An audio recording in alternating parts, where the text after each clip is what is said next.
Love right here. Y'all look like young love. How long y'all been together? 10 years. Get out of here. Y'all look young and got all that, and then y'all look old and got none of that. That's amazing. How'd y'all meet? Like in the Sandbox? At work? Where were you working at? The old trash company.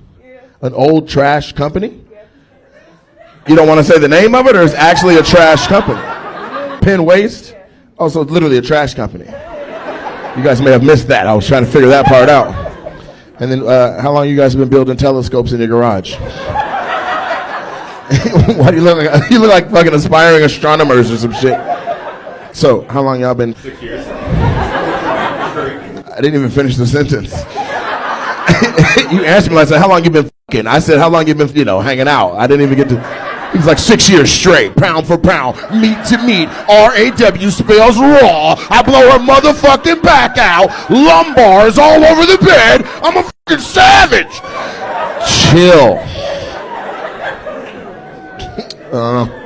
So I felt like talking right then, like a fucking wrestler. Speaking of wrestlers, Mark Henry, how you doing? Yeah, damn. Who picked that shirt out? She did, huh? You got out of the shower, she laid that on the bed like, we in the second row with it, put this bullshit out. That shit look like finger paints with a ruler. How long you been singing jazz music? Huh? Your whole life? You sing for real? When big black people big, we can sing too. You don't sing? You didn't grow up in the church? You ain't a tenor?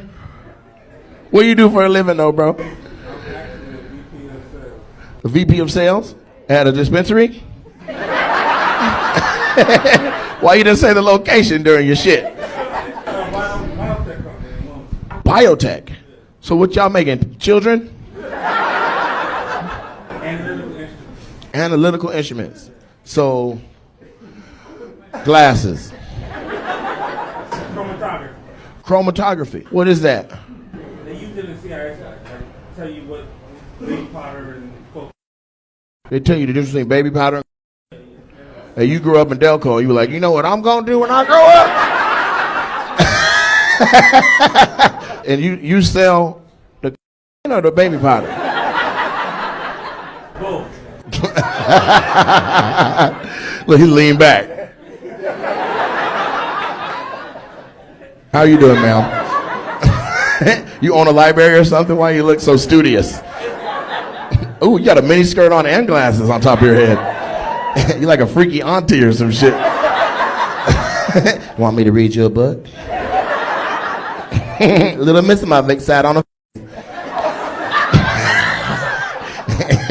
eating his curds and whey. What's your name, ma'am? Oh, boy!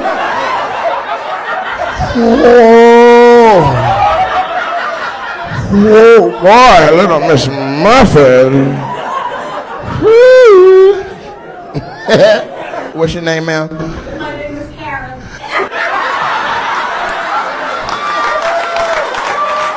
What do you do for money, Karen? You're a nurse? Oh, thank you. We need you. Nurse Karen.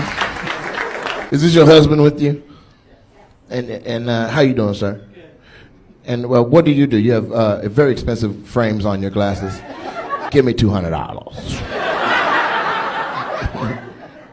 What's your name? Jim? Jim and Karen. The fucking all-American couple. And what do you do for money, sir? Maintenance director. So you actually don't do shit. You just tell everybody else what to do. Yeah. What kind of maintenance? Long-term care. And then this is your worst nightmare? This big ass black man she's sitting with? Has it been easy or rough, Marcus? Is it Marcus? I'm going with Marcus. Hector? Oh, you're not even black. Lo siento, por favor. Motherfucking Dominican or some shit over there. What, you Cubano? What are you? Look at the Dominicans. Ah! They were happy. We in this bitch! Foul! Foul! He not the only one shooting. What is Hector? What do you do for a living, Hector? You're a 10th grade English teacher? That's fantastic. Yeah. You be fighting the kids? 10th grade is right when they just got their cars and shit, their little balls drop, they talking shit back. Like, you don't even speak English, how you gonna teach us? This motherfucker English teacher named Hector, that is crazy. America! He's like, I teach Spanish after school. And I maintain the campus. I'm sorry, you deserve better than that from me. So this is your lady then, this is your gal. How long y'all been doing that shit? This time of year. Sorry, what? Depends on when you start counting. Okay. What do you think I asked you? Oh, okay. So y'all shit is in shambles? So you and her, how long y'all been together for real? No, don't count the breaks.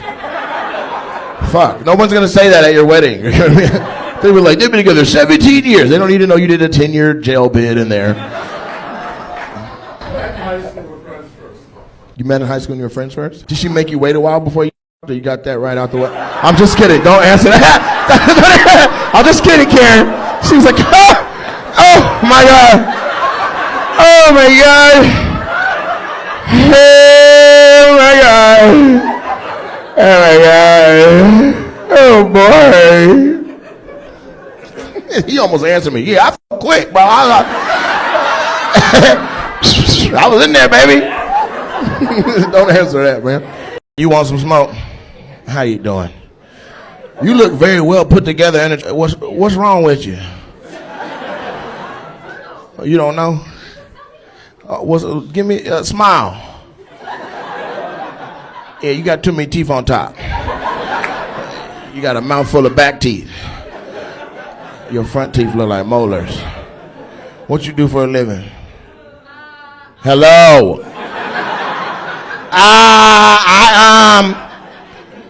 What you do? I just graduated from law school. Okay. What kind of attorney are you? Or gonna be? I want to be a privacy attorney. A what? Data security. Oh, privacy. Oh, you can protect our identities and stuff. Okay. You gonna work for everybody or just dentists?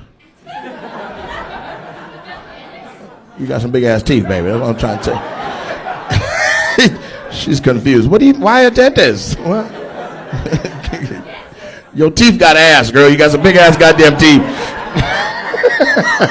I want to see you by the apple real bad. So you want to be a privacy lawyer, though? That's what's up. That's gonna pay good when you get it locked in. So what are you doing now since you finished school and you ain't got no job yet? Right now, I'm a kept woman. Kept? Why you look away like, God damn bitch, you didn't have to tell him my business. You be taking care of her, you like, she gonna be a bag one day, I gotta hang in there. What do you do for a living? What's wrong with y'all, man? God damn. Y'all drunk, high? He's a tennis pro. He's a tennis pro? A black tennis pro? Where you work at the Arthur Ashe Academy? You did? People don't think I know stuff. Nigga, I know stuff. So you work with kids or adults? Kids, adults, we have an academy. What's the academy called? High Performance Tennis Academy. High Performance what? Tennis Academy. High Performance Tennis Academy. Give me $300. Cause tennis is a rich sport, right? I ain't never seen no broke ass tennis player. There's only 2, and they both famous for coming up out of that. That's very. You know what I'm talking about? You and no. What's your name, bro? Kellen. Huh? Kellen. Kellen? Yeah. You from Ireland? No, I'm named after Kellen Winslow, football player. You're named after Kellen Winslow, the tight end for the Browns? No, that's the junior, the senior. What did he do? He was for the Chargers. You named after somebody else's daddy?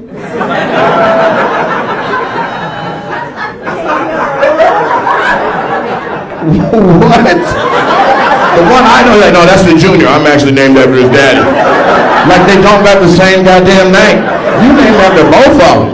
You know what? Both of y'all need to go get some echinacea and some ginkgo biloba.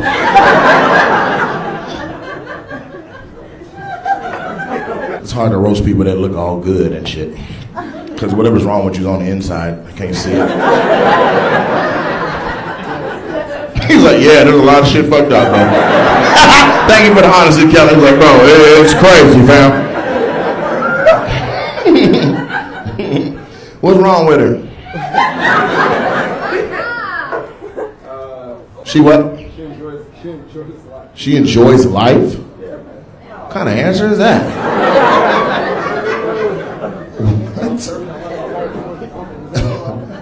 There's nothing wrong with her. This boy trying to save his relationship. Because a minute ago you were like, let me tell you what's wrong with this bitch. What you do, squeeze your thigh? Shut the fuck up, Kelly. Junior, senior.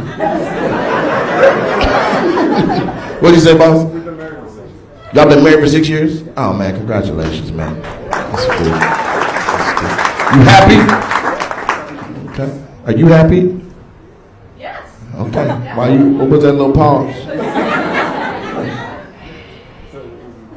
Y'all got kids? No, Not yet. You gonna have some? Hope to. What you waiting on? We were waiting for me to finish school. You done now. Get pregnant tonight. Let him shoot that shit up. She's like, I might do it for sure. Y'all look like y'all be fucking a lot. You do, huh? Y'all fuck a lot, huh? Like, we're lucky you're here tonight. Like, you guys usually. They look like they fucking. Look at them. Don't they look like they fucking a lot? Look, she about to fuck him now. She's like, I do fuck a lot. Because I can't give him head, you know, the teeth.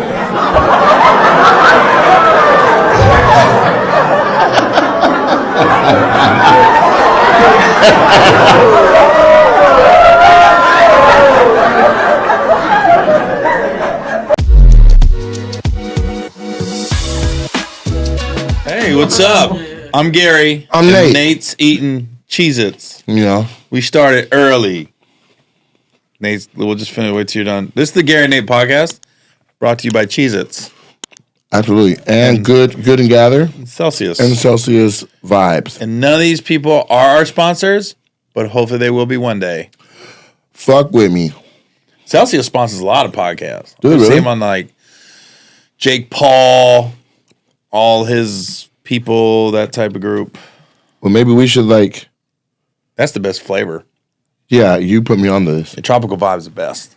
The Well, best. So let's you want to plug it? Okay. No? It says live fit. Celsius, tropical vibe, sparkling starfruit pineapple edition. This is delicious. It's essential energy, accelerates your metabolism, and burns body fat. Live fit. Whoa. Boom. Can't drink more than one a day, though. I could feel it in my heart. My heart be like Really? What is making it toodle toodle toodle toodle toodle? flickering. Whoa. 200 milligrams of caffeine. You're awake. I haven't really drunk this yet. I can still see the top. I'm gonna drink half of it. 100 milligrams of caffeine? What's a normal milligram? Like, what are you supposed to do? None. Supposed to have no caffeine? What's in coffee? Caffeine, but like, Milligrams. I don't know. Let's ask. How many milligrams are in a cup of coffee?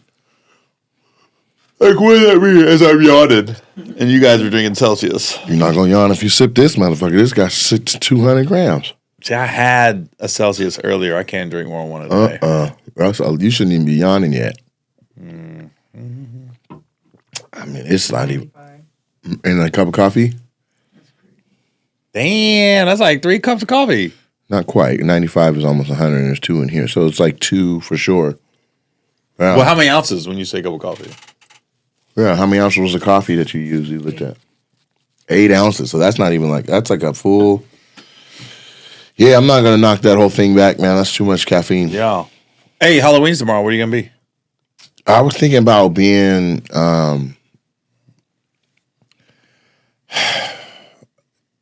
it's going to sound silly, but I think I'm maybe Shannon Sharp. So I got this little green sweatsuit that doesn't quite fit, and then this over-shoulder thing, and I just have to stand awkward. You got a thing for Shannon Sharp, man. You brought him up a couple times. But he stood out like as a what thing. I go all out for Halloween. One year, I was Medea Shut up. goes to jail. Okay? So, really, I was Tyler Perry. I dressed up as a man and I was dressed up as a woman. But I had an orange jumpsuit, a wig, the glasses, and it was so spot on. I was walking around the party being like, "How you doing?" You know what I'm saying? Like I straight up killed it. It was. I won like anything that anybody that saw me was like, "Oh my god, that's the winner." Really? Yeah. Mm-hmm. What's your best Halloween costume ever? Tie. It's a tie. One year, that wasn't the best costume. I was Jason. Okay. And so I went to a nightclub and I had the ski mask on and a fake knife and some blood. And I'm out there dancing, right? Motherfucker. And this girl came up and she lifted my mask and she goes, "Never mind." Damn.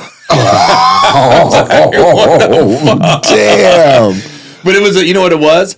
I was at a black club and it was a white girl lifting my mask up. She's probably looking for a brother. Right. And I had gloves on. So you really didn't know what color it was because my neck was like blood all in it. Right. Blood. So from afar, she probably was like, "Is that a white dude?" Because I was dancing normal. You was gigging. That motherfucker went, "Never mind," and lowered my mask so slow. I went like this. I went, "Eek." I lifted the knife up. And that's how you get stabbed. So that's a tie. That's the first one. The best costume though was me and my buddy. God, Randy. He passed away a couple years ago too. Rest in peace, Randy. Randy Davenport. We got these negligees and wigs and fucking heels. Okay. And went out. We didn't really have a theme, just women like ripped. And we were both he was ripped and I was ripped. We were like these big swole ass women. So we had these blonde wigs on, these black negligee and heels, and we're walking around dancing single going like this. "What's up, girl? I'll take your man. I'll take your man." So we walked into one, they had a dance contest, and we started grinding on all these women. Yeah. So we won. So now we won these big ass speakers. So now we walk around with these speakers all in San Diego. But you weren't a thing. You just were like, fuck it. You just cross-dress. Just get out here and go kick it. Heels. I'll take your. So you know how to walk in heels? Dude, that shit hurt, bro. Yeah, sound like you. That's all we kept doing. "We'll take your man. We'll take your man, girl." Pacific Beach. There's a picture. There's a picture of us, man. I found it and I posted it, man. That dude. I miss that dude. He had the Widowmaker. Randy? His heart just stopped. It's like a valve's cut off or something. You don't know it. That's why you gotta get checked out. Right. Because that dude had abs, ripped up, always looked in great shape, and like 42 years old. In the kitchen, went down. Damn. That was a rough. I remember when I went to the funeral, they didn't know I was coming. That's when I came, and then I remember it made me feel good because his daughter was there. She goes, "I knew you were gonna come. They said you weren't gonna come." That's dope. And I came in, and yeah, it was cool. It's not cool he passed away, obviously, but no, but it's cool that she was anticipating you coming in and you made it. I knew you were gonna come, and you came. I can't believe you told me. She won her little side bet. Yep, that was cool. Good old Randy Davenport. He was a cool dude. Yeah, we killed it that Halloween though. We killed it. We won every club we went to. We won. Whether it was it was the vibe. Like we got up there, we sold it. Right. Just too bad. You ain't shit. I'll take your. That was our line the whole night. "I'll take your man, bitch." We saying bitch. We were two white girls talking like ghetto black girls. Did y'all have like makeup, lipstick, and shit too? I'm sure. We didn't have makeup, but we might have put on. I don't think we did. No, we didn't. No, we didn't have makeup. You gotta commit. I found old glasses when I was Medea, and I thrifted to find the like the wig and the those glasses with the little chain now, like he wears, the chain around neck. So yeah, I won. And then Sure, I'm Bluey. Bluey. Bluey, I guess it's a cartoon. Yeah. That's what you've been watching. So you're gonna be Bluey for. I got the twins. You should be. We're all going. You should have them dress up as was it Tinky Winky, like the Teletubbies, and then you be Steve. that No, the we same got show? it. I'll show you a picture. I got the costumes we're getting. Where's that? She sent it to me. Because I guess there's multiple characters in Bluey. I don't watch cartoons. Do you watch cartoons? It depends. Did you know Bluey's set up for it's so colorblind people can watch it? It's set up so dogs can see it. Yeah. Did you know that? So that's Bluey's the boy. color scheme is so that dogs can watch it too. Oh yeah, that's adorable. I see what you mean. The two little. And what are you gonna be? I'm like a big one. Which one though? I don't know. I think I'm blue. I like it. Yeah, it's gonna be good. It's a good idea. Bluey and whatever. Yeah. Trick or But so, treating. what day does Halloween fall on? Tomorrow, Yeah, but what day? I don't know. You know me. I don't know the days. Wednesday, It's a Thursday, so you get to wear the more than one outfit. You get to pick the Thursday fit. That's the Bluey. Friday, you got to do something else. Why are you doing something? That's November 1st. So people gonna kick it all weekend. It's Halloween weekend. I don't think so. If there's a Friday night of Halloween, people But you're not gonna Halloween's be, on a Thursday. yeah. So you wear your shit, you do that, and then Friday night is still Halloween weekend. I don't think people get dressed up on the Absolutely, weekend. there's not as many people wearing costumes, but everybody that was at work Thursday that didn't get to kick it. That's a huge weekend for being like, hey, we're doing a costume party November 2nd, Saturday, November 2nd costume party. Yeah, no, it sounds crazy, but it's Halloween I weekend. think I agree with that. Man, listen, up here, we'll sell out a Monday night for comedy. You know we'll dress up on a Saturday for something. Tacoma? Yeah, Tickety Tack Town. What's the biggest holiday in the Northwest? Christmas, the whole thing. There's so many drive through this park and see the zoo lights and transforming everything into, and Christmas tree patches. You can go get your Christmas tree, just pick it out. Is that your favorite holiday? No, my favorite holiday is Thanksgiving. Obviously. Well, that's fucked up, Gare.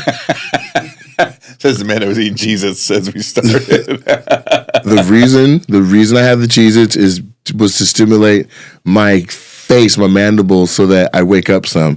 The reason that I like Thanksgiving is because your family comes around, you get to fellowship, you get to eat good, you get to laugh and spend time, and there's not the pressure of all the materialism that Christmas is. I think Christmas is a dumbass holiday. Are you a Christmas person? I love Christmas. And I don't want you to dim your light for Christmas, but I just think people overdo it.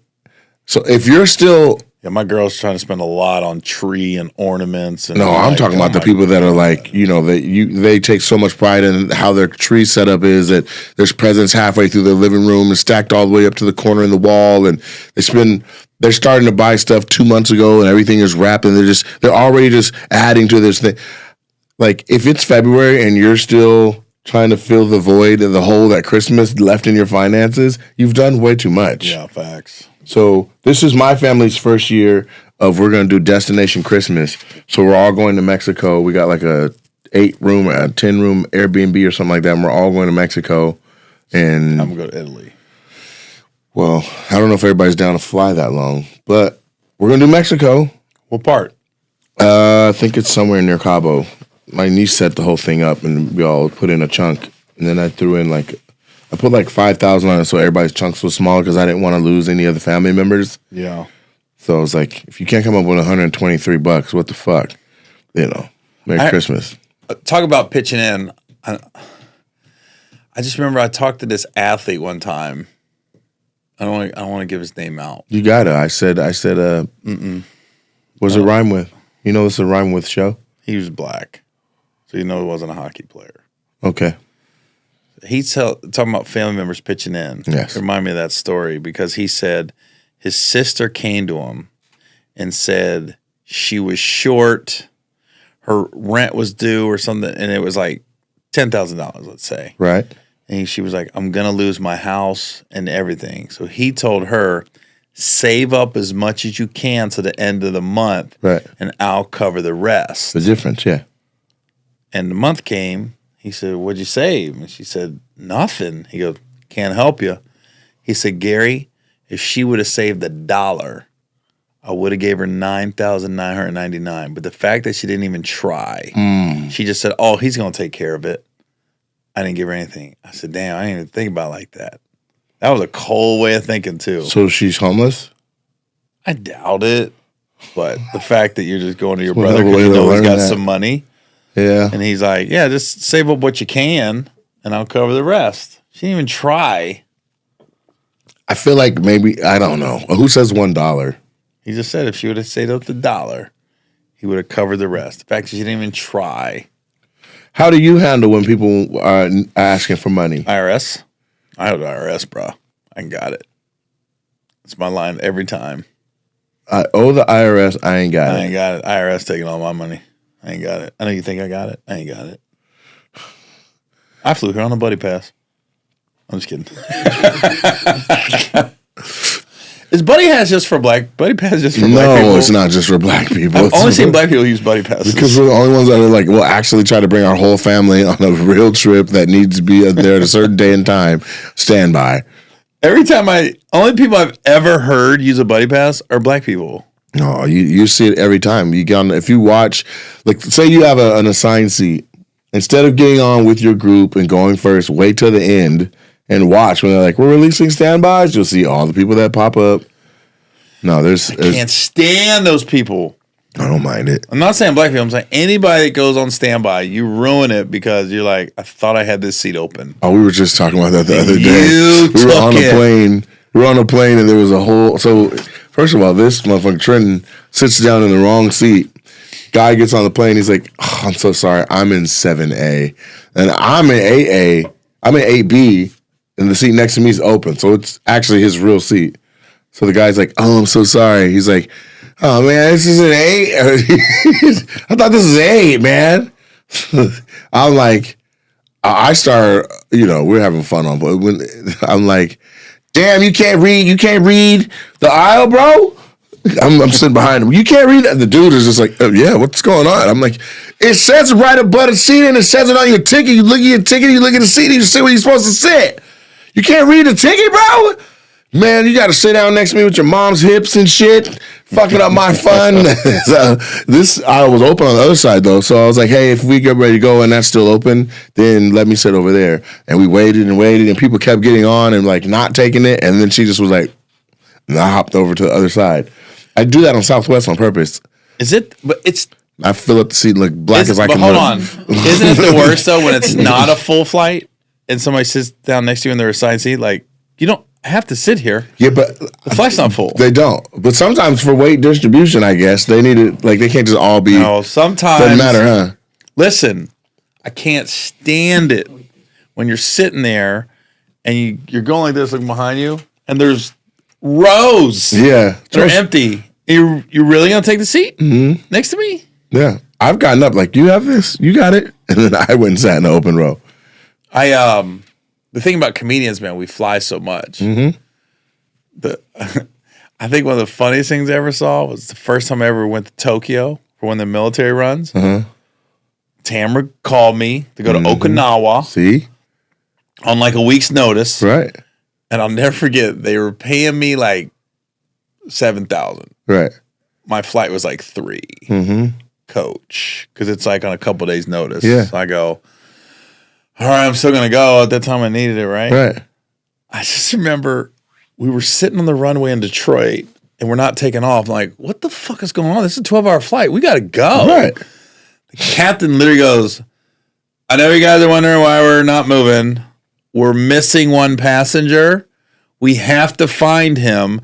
If not, we're going to be delayed hours because we got to find his luggage to unload it. Yeah. So they're like, we're trying to find him. Easier to find the guy than the luggage. Now the guy gets on. I'd never seen a whole plane go, motherfucker. Like, The fuck? so I'm in the very back of the plane. Right. I see him like, hey, this is my seat. Like he had a window. This guy stood his ground. He's in the aisle. He goes, He didn't want to like, move he more. ain't getting up. That mug had to step over him to get the seat. He went like this though. He's one of them fat guy He with made a it John hard. Deere hat. And then steps over. I'm like, fuck was you at, bro? Yeah. And then You're taking a so shit. now it's when them big planes were like, it was like 3, 5, 3 or 2. yeah, right? yeah. I finagled it all week, like kept moving my seat so I could have room. You got to roll 5. So I got it. I'm in the 3. Nobody's in the hour or nobody's in the aisle or the middle. I got the window. Right. So I go, I'm about to lay down. Yeah. The 5 row, everybody's there, all 5 people. And I see this one guy kept going. I go, fuck, he about to take that aisle seat. And I'm not mad at him because I would have too. You'll keep the window, yeah. So then he got up, he goes, is anybody sitting here? And I go, nah. He goes, all right. He goes, mind if I sit here? I said, hey, my seat. Go ahead. So I still had room. We get up in the air, and clearly the guy was gay, right? Can I sit here? Yeah, no problem. Okay. Right? Ding! You can get up now. He gets up to go to the bathroom, comes back like 10 minutes later, grabs back and goes, hey, thanks again. And leaves. I go, where the fuck you go? Right. Hour later, I get up to use the bathroom. This motherfucker found the other gay guy on the plane. They're chatting it up. I was like, how do you find the other gay guy on the plane? Like, they're just talking Were they really gay? They were both super gay. You could hear it in their inflections. It wasn't no Halloween shit. No. They was gay. Okay. Like GAAAAYYY. So I was like, this. The guy found the other gay guy on the plane, and they must have had the best time on that flight. Wow. I went to bed. You lay down. I was like, thank God for gay people. Like, it's good when they can connect. It's so accommodating. It's almost like when my old next door neighbor, in Ohio, their son would come over, and I didn't know their son was gay. This is like in 8th grade, right? I just know my son had a birthday party, and he came, and my son and daughter are only a year apart. So I'm taking them home with my son and daughter, right? And his driveway was long, right? And I said, hey, you mind if I drop you over at the front of your driveway? Because I don't know how to turn around once I get up to your house. And he goes, that's fine. And I went, literally, I'm in the drive. I go, and I turn and I see my son go, like, look down. And I go, so it's cool if I just drop you? Now I can't. Now I got to hear him talk again. I go, so you're sure it's cool if I drop you off the bottom of your driveway? He goes, it's fine. I was like, and then he gets out of the car and my son goes, Dad, you didn't know? He's gay. My daughter goes, stop, you don't know if he's gay. And my son's like, oh, he gay. It's like, so anyways, he'd always come over our house, hang out with my daughter. His dad thought he was coming to hang out with my son. Right. He was like, nah, he in my daughter's room. Have a girls' night. So then I was like, I asked my son, I go, then he started coming over and like kind of hanging out with my son. I said, yeah, hang out with, like, he goes, yeah, he does my homework. Damn. My son was like, yeah, he does my homework, right? Then his dad puts him at an all-boys school. Like, really, it's called Moeller, really athletic, all that. He's been out of my house so much. Cool guy, right? He's just gay. Yeah. I was so worried that he was going to get bullied at the all-boys No, he was cleaning high school, up. right? Nah. First week of school, I'm driving by to pick up my son. Mm-hmm. He found the other gay guy at the school. They under the tree, sitting talking. Hi. Yeah. And he saw me. I gave him the head. Like, hi, Mr. Owen. I go, oh, we got a little bass at the all-boys school now. Hi, Mr. Owen. Right. So, still gay, but he was so on there. Relieved he found another gay guy. Oh, man. At the school. I was That's like, a good transition thank God. for him. Because I didn't want him to get bullied. Right. I was a little worried. But he found the other gay guy. And they were sitting on a tree, just having a little chat after school. Little picnic. Yeah. I wonder what he's doing. That guy's got 23 now. God, he's probably had so many cocks in his ass. Sorry. I'm like this. Sorry. I wonder how old he is, though. He's got to be 23. He's definitely had some cocks. Fletcher. That's like my fucking. I'm not gonna say a guy I know went to Colombia or one of them countries where he was gonna divorce. Mm-hmm. So he was having like a divorce party. Okay. So this guy, he gets a hooker and then gets her number. And I go, only you would get a hooker's number. Like, you're going to have a relationship? So, you're like, going to call her? She doesn't speak English, right? You live in America. You're not going to see her again. So every now and then I'll see him. I go, hey, How many days you think have been in that girl since you've been to Columbia? Sheesh. Did you guess? Well, I'll just be looking at me. Stop. I'm just saying, how many dicks? 555,600 dicks. Right. How do you pay your rent? Okay, so what is your favorite holiday? Christmas. Yeah, but like I didn't know you said that already. But why? I just like it. Are you a gifter? Yeah, I don't. Yeah, I realize. I say that in my act a lot of times. Men don't want gifts. We don't give a fuck about gifts. I like gifts. Ain't no grown man really want a gift. You haven't been given the right gift. It's usually coming from a joint account, probably. It's your money anyway. Oh, yeah, look what I bought me. So this is the dopest gift I've gotten as of recent. And what makes it dope is because I could tell a lot of thought went into it. Because my sister just gifted it to me while I was on the road in Raleigh.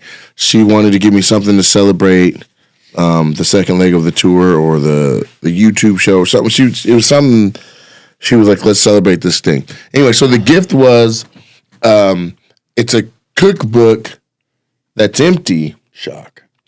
Check it out. It's empty, and then it has these 3x5 cards, and you put your own recipes in it. So she went and found some like my favorite recipes that my mom would cook and stuff, and started loading in some of the like her sweet potato pie, pecan pie, smothered chicken, collard greens, stuff that my mom would make. That when you come home for the holidays, she's like, "What do you want?" And I'm like, "Make smothered chicken or make." So it's not full; it's empty. 5% of this book is full, but the recipes that are in it are handwritten by my sister. It's my mom's recipes and stuff. Now, my mom's still with us, but I don't live with my parents, you know what I'm saying? So if I want to have something or make something or have nostalgia or like Ratatouille when he made that meal for the critic and it shot him back to his childhood, like some meals do that. And so I have this cookbook to fill full of inserts and to build my own recipes and to build my own. And I don't even cook like that, but I think it's dope to be like, all right, well, I'm gonna make this dish exactly the way I remember my mom making it. And so it took a lot of thought for her to be like, what do you give somebody who can get whatever they want? You know what I mean? Like that's the way she was looking at it. I thought it was a dope gift. What's the dopest gift you've been given recently or even worth mention? It's gonna sound weird. No, it's not. So the first That's Christmas weird as fuck. I was in the Navy. I wasn't able to go home for Christmas. Right. I thought I was gonna be in the barracks. Christmas Eve, this guy and girl that were dating, they were in the Navy. They was like, "Gary, what are you doing?" I said, "Nothing." "What are you doing for Christmas?" I go, "Nothing." They would come with us. So the girl, we lived in D.C., the girl was from Philly. I get in a car with them, ride to Philly. We get to her dad's house in the middle of the night. Her dad was a firefighter, single dad. Her brother was there. We wake up next morning. Her brother's there with his girlfriend. She's there with her boyfriend. And then I'm just like, there. Right. They had a freaking gift underneath the tree for me Christmas morning. How they know that when it's 9:00 at night that they asked me to go to Philly. Right. The gift was soap on a rope. I opened it, and the brother goes, "Yo," in a thick Philly accent, "My dad called me and told me you were coming, and we like, he got to have a gift, man." Right. He goes, "So sorry, this is all I could find at the gas station." And it was Old Spice soap on a rope. The fact that they wrapped it and my name was on it. So we're sitting there. It's her dad, her brother, and their boyfriend, girlfriend. And then they go, "Gary." And I went, "What?" I almost started tearing up. "You got a gift?" I was just hanging out. You were about to not have any holidays. Nothing. I was going to just hang on the barracks, watch TV. How far is New York from Philly, the drive? Philly to D.C., 2.5. Okay. Not bad. Got it. So the fact that means his son went out that night to a gas station. We got some guy coming. The one place open. Yeah. And got me, I'll never get it, was Old Spice soap on a rope. And I used it. Did you? Yeah. It was a great gift. Okay. So then if gifting isn't that's what Christmas is about, basically. Just No, receiving gifts I don't care about. That giving, meant a lot you to like me. giving them? To the right people. You like watching the person experience the thought you put into their gift and see them open it? Or you like, just open that shit, man? Goddamn. No, I like when people appreciate your gifts. I'll give you an example of being appreciative and being unappreciative. Okay. Russell Peters, Yeah. who doesn't need anything. Right. I know he's like a big cigar smoker. Yeah. So I was at Burn in Indianapolis, Rocky Patel. Yeah. And Russ was always letting me stay at his house during COVID when I had my podcast and I was recording in LA. Okay. So I wanted to get him something like a thank you. So I got him this plush, big lighter. It was dope, Yeah. right? I sent it off to him. He sends me a text like, yo, thank you for this dope ass lighter, bro. Right? I go to his house. He's got one already. What? I was like, I said, the way you sent the text, I thought, he goes, oh, you can never have enough lighter, but it was a thoughtful gift, bro. But the text act like he never had seen anything like it. Yeah. I bought my dad Yeah. a lighter, Okay. right? His mug sends me a text going, hey, thanks for the gift. I don't really smoke cigars, though. And I was like, but you smoke weed. It's a lighter. Right. That was the point. Like, I got you a dope lighter. I put so much thought What's something he's going to use? in my dad's gift because I made sure it was orange and black bingo colors. It was the torch. Yeah. I was like, this is a dope gift for somebody who smokes weed. Mm-hmm. He was like, hey, thanks. I don't really smoke cigars, though. I go, what?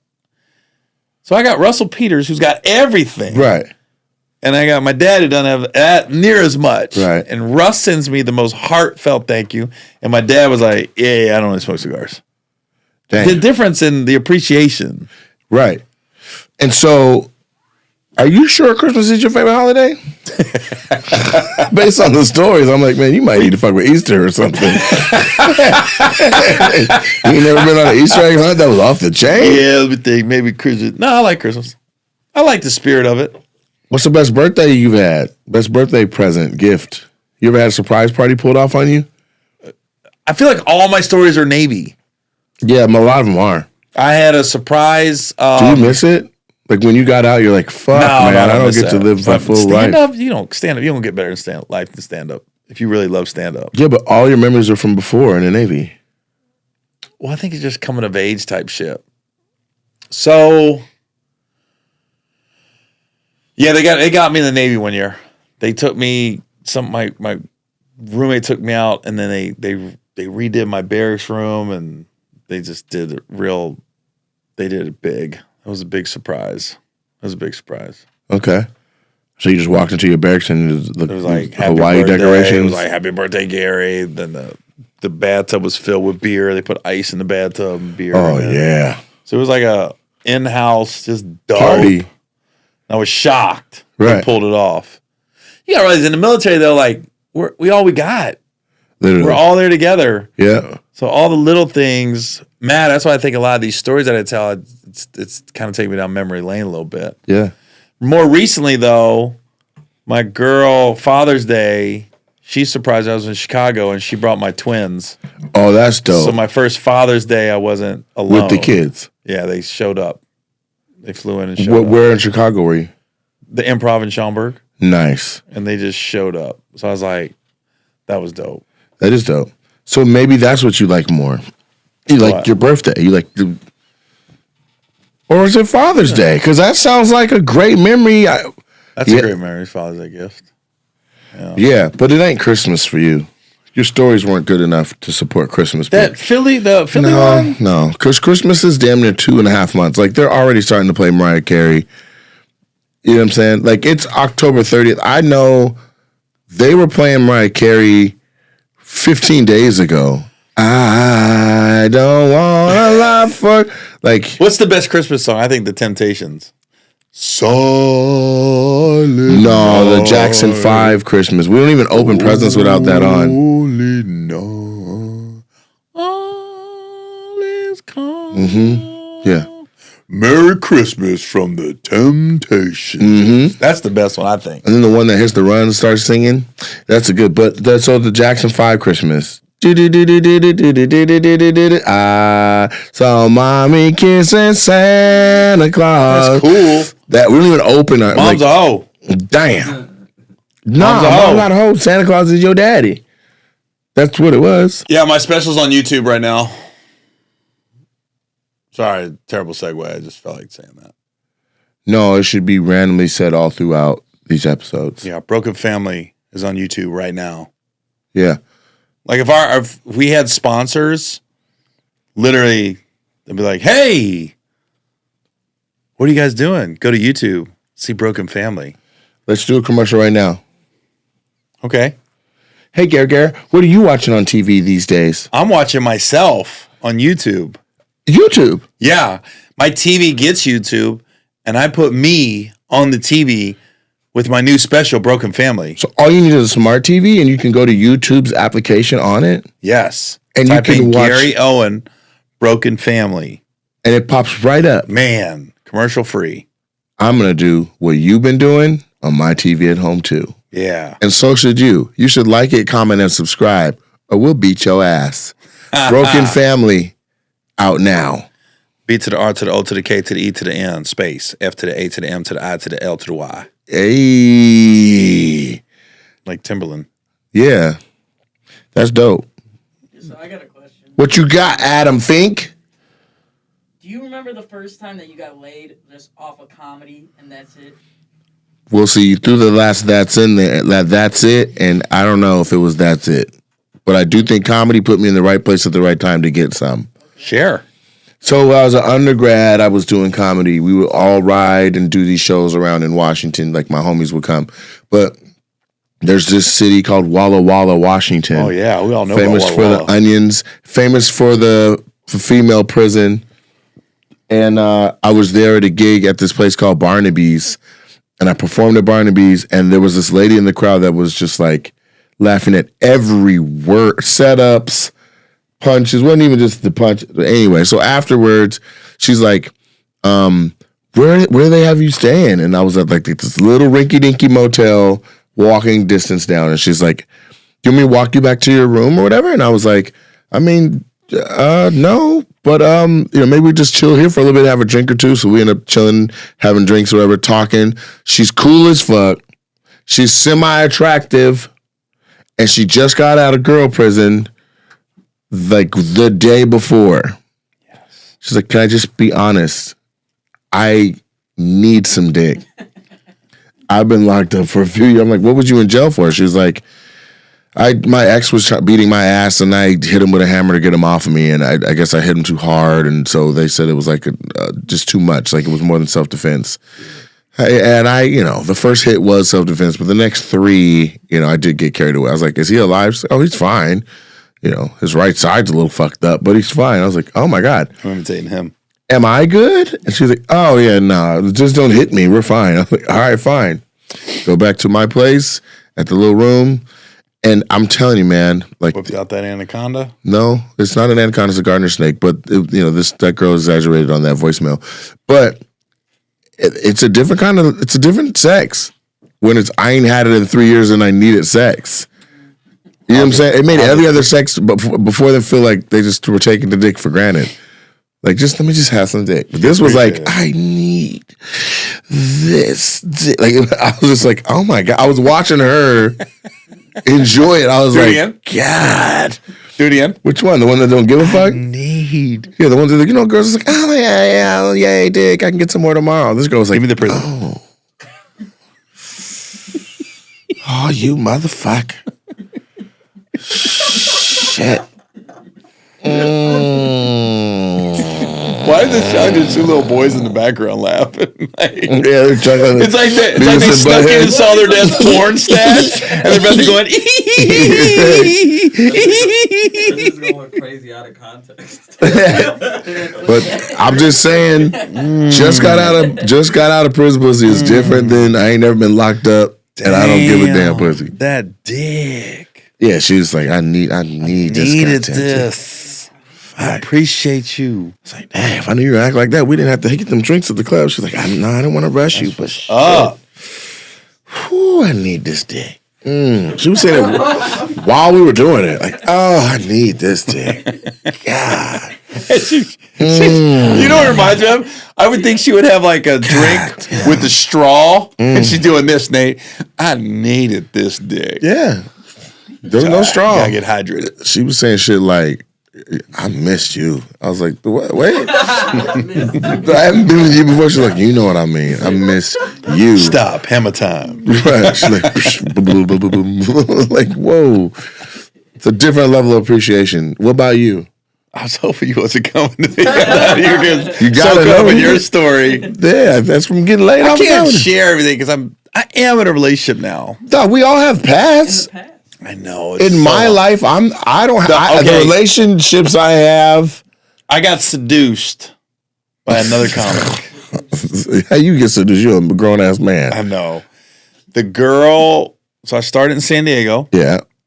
And I thought nobody knew, and then later on I found out everybody found out. Damn. But nobody said that. And I feel like I'm a broken record because I don't want to say names because she ended up having a career in the entertainment business. What's it rhyme with? Not gonna say. All right. So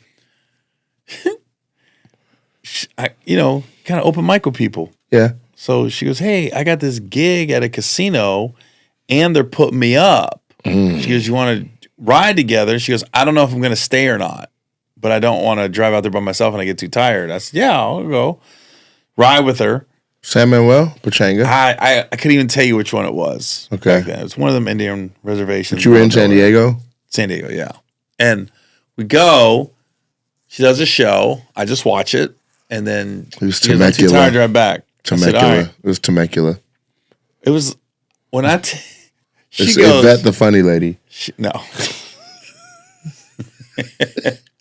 Laura Hayes. Shirley Hempfield. No. So she goes, we're in this room, and she goes to the bathroom, and she comes out.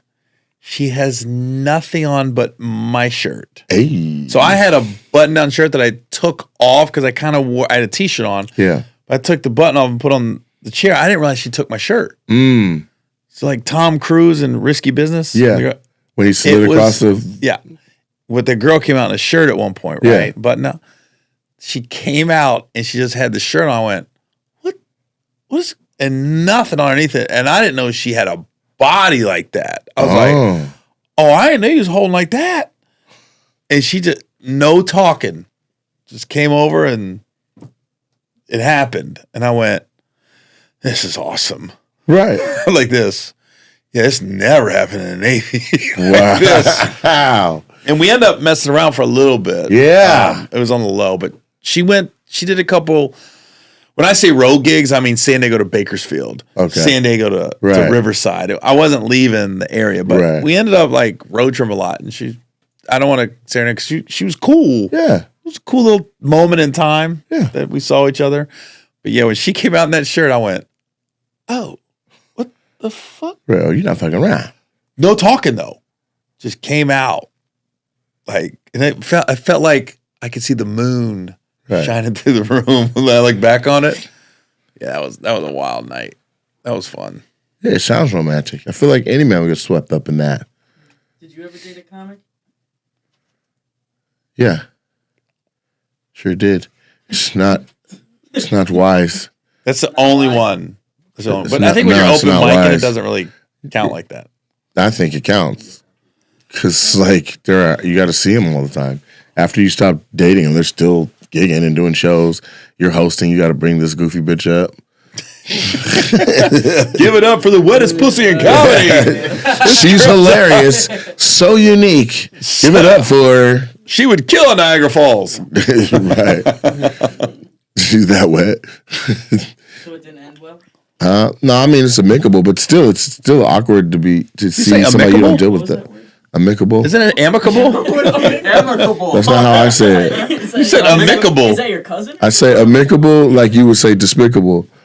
Oh. That's how I say it. Oh, Yeah. play on words. That's just how I say it. Now, I don't know if everybody does. Yeah. Yeah, you guys are like, amicable? No. He's Eritrean. Oh, yeah. How'd you know? What do you mean? Dude. You literally look like you rowed a boat here. What the fuck? Yeah. Oh my gosh. He's like, Similarity. how'd you know? I know it is, but you guys on the other side of the war. Yeah. I can tell.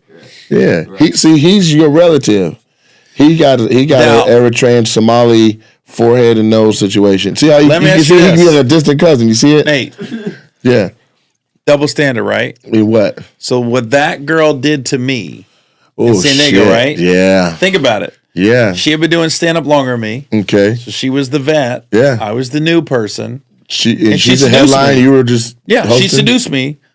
And I was game. I'm all for it. I have no complaints. Yeah. We're never like, oh, she did me wrong. She did me right.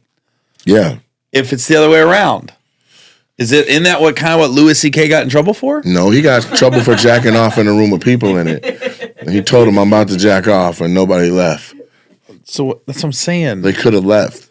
Yeah. But the way Leslie Jones fucked you in San Diego is different than.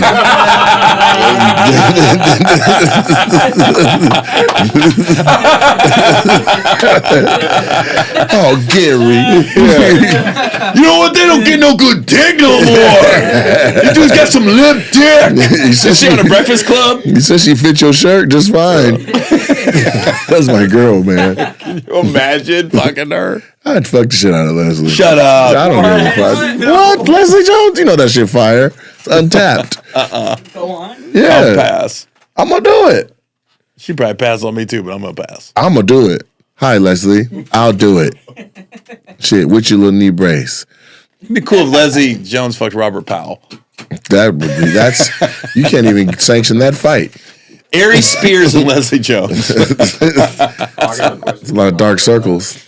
Should we talk to her about the Lunel video? When she walked out and fell? Oh my God. Lunel told me that happened. Gary, I tripped. I said, shut up. And then she took it and posted it. She went down. You imagine it's your Netflix special and you just crash and burn? Man, if Netflix gives me a special and I fall, I don't know what I'll do. Oh Here's the my thing. God. Here's the only thing thing make for it me. worse. Did you watch when her little leg moved? So I fuck with Lunel, tough, but Dude, that goddamn leg that shit when was she so fell, funny. because she first of all the ramp was sideways, so she goes out like they should have had the ramp square. Yeah. They just open the curtain. She steps out. One step is on the ramp. The second step where the ramp should be is nothing but air, and she's like, boom. What made And it then, worse? but then her right leg is like it tries to move. Did you watch it? Yeah. Man, I had zoomed in and watched that little foot move. Oh, it was so funny. She's like pulled on the little leg. And somebody, the number one comment was, "Bitch, you posted this." Like, I loved it. It was she's so like, I She had waited to. a year. Yeah, A year to the day. Well, and can you imagine you get a Netflix special, you film it in your hometown yeah. at a theater that you've always dreamed of doing a Netflix special, and you fall when you walk out. Can you imagine? Wowzers! You know, if you do that in your hometown, You got the video? yeah. But watch her right leg. Watch after she falls. Guys, you're missing the whole play on words. That's where the comedy comedy's about starts. timing, and you Yeah. guys are fucking it up right now. Watch when the leg drags a little bit. Like dead ass. They just fucked that up. Hey man, here's what it is. I'm just gonna repeat. You're gonna go back. Quiet. I'm gonna repeat. There's nothing worse than getting a Netflix special and saying, I'm gonna film it in my hometown and falling. There'd be nothing worse. I can't think of anything, a bigger nightmare than getting a Netflix special, filming it in your hometown and falling. God, it'd be hard to recover. In life. But you got to post it a year later. But you post a year later. But man, I couldn't imagine. That would suck. That would suck. What if it's Amazon Prime? Is it the same fall? No, Netflix is worse. It's got to be a Netflix fall. Like if it's Hulu or Amazon Prime, I can let it slide. Okay. But Netflix? Yeah. You're like, so you got every city in the world. Yeah. Pick a city. You're going to pick your hometown like Lunel did. Here she was Oakland. Oakland, baby. She had Yoshi's. Yo, she's hardcore Oakland. And you're like, Jack I'm London getting ready. Square. They got a stage manager. Yeah. The dude said, and you got your crew with you. And the You know, girl her said, I crew- knew that was going to happen. Her crew is like one girl and one dude. No, And the dude opens up for her. There's more than that. Yeah. But, Yeah. and you fall on your fucking face. And your leg twitches. And you never can recover. And then your homegirl says, I knew that was going to happen. I couldn't imagine. I couldn't imagine having a Netflix special. 2, I couldn't imagine having a Netflix special falling on my face. Yeah, the falling is crazy. Oh my God. Shouts out to Lunel for posting it and recovering. But so this is the thing. You were trying to get one. You said we've got to where the family one is here on YouTube. It's being responded to very well. But at one point, you wanted an opportunity to fall on Netflix. So let me ask you this. Mm-hmm. You watched it.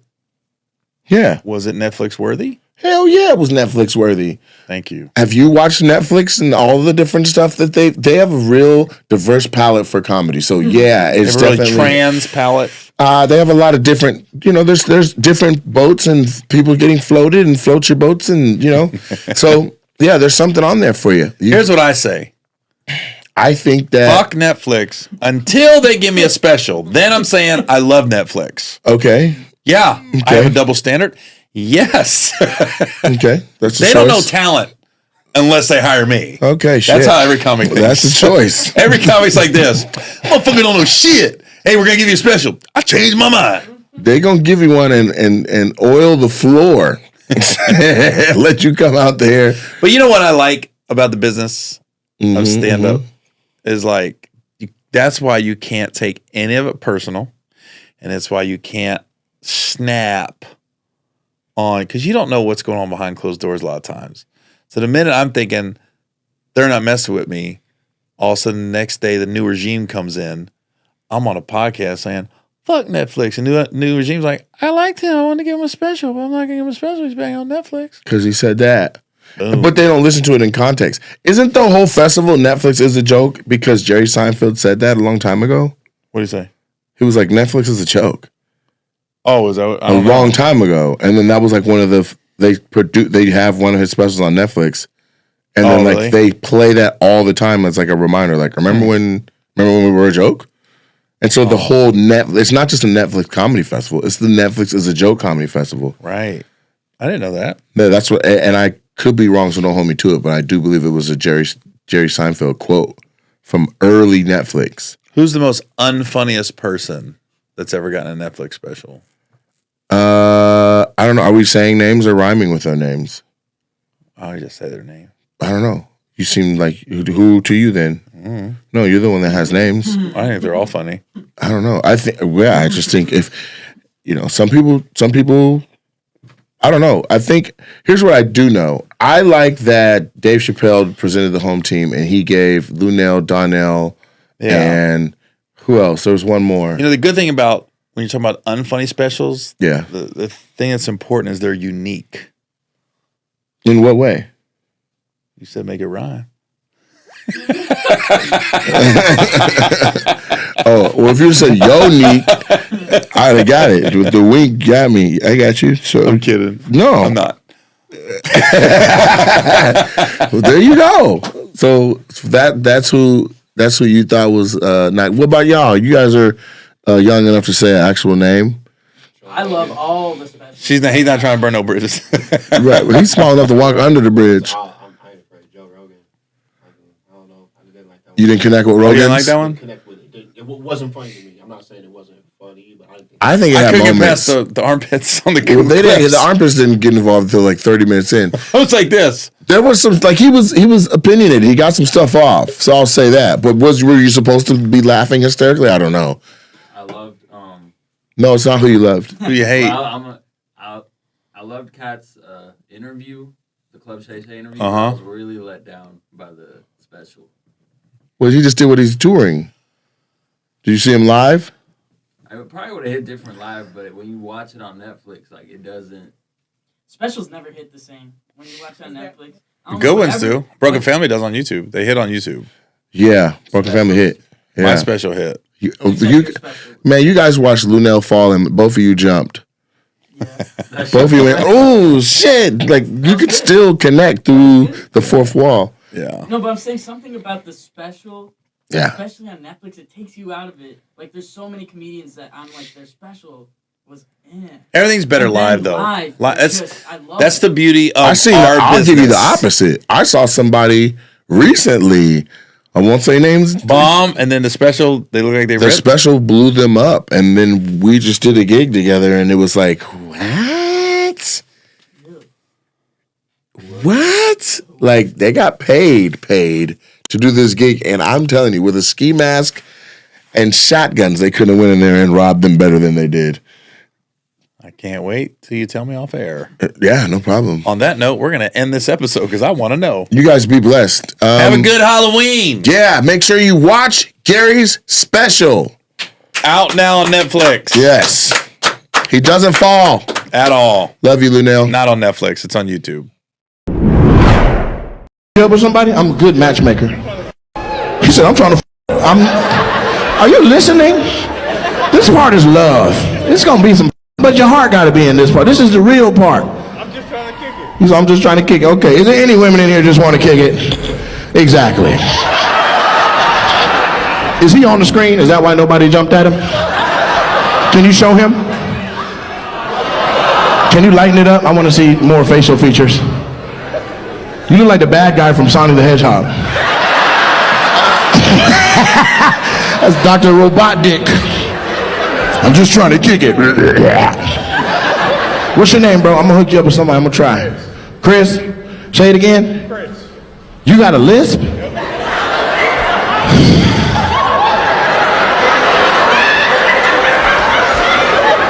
I could have set this up better if I tried to pay him to sit down. His name is Chris. Say suffering succotash. The rap gonna be wet. Suffering succotash.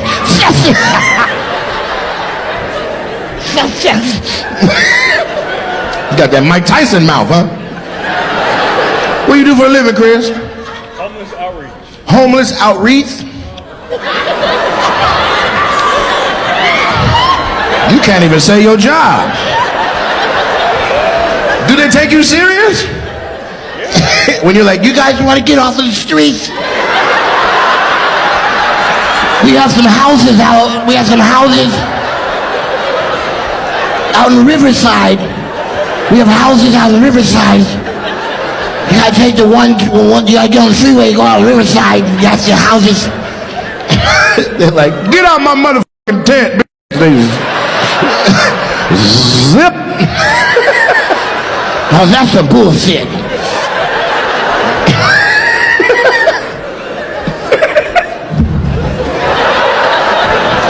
Hey, you know how f***ed up it is to have a speech impediment? You can't say your own name. I saw it way too fast. What's your name? Chris? I'm sorry, what? Christopher. How young are you, Christopher? 40. You 40 years old. Outstanding. And you ain't got nobody? I mean, you by yourself on a road. Did you buy all them seats right there? You. Damn, Chris. Chris ain't got no bitches. We got to get him somebody. Any single women in here say yay, yay? Okay, let's just, irregardless of Chris. Y'all didn't say shit because y'all saw Chris. Y'all were like, shit, I'll be single. Hell no, that's f***ed up, Chris. If you single, say yay, yay. That was a lot more now that you're not in it. Did that hurt your feelings? I see your feet patting the floor. You're like, no, it's cool, it's cool, it's cool, it's cool. It's cool, no, it's cool, it's cool. This shit. Piece of shit. F*** you, Nate Jackson. He said he's trying to f*** up. Ladies, y'all ready for that? Lispy. I'm about to bust. I'm about to bust. I'm about to have an orgasms. So serious. Whose is it? Whose is it? It's yours, Chris. That's not how I say it.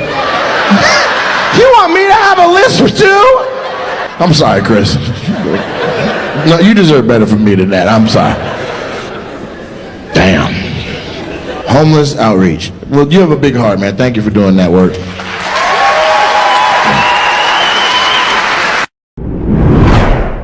Now, you brought a whole dog in my show. And say you're white without saying you're white. Why you got on headphones? I'm too loud? He got sensitive ears? Who are you with?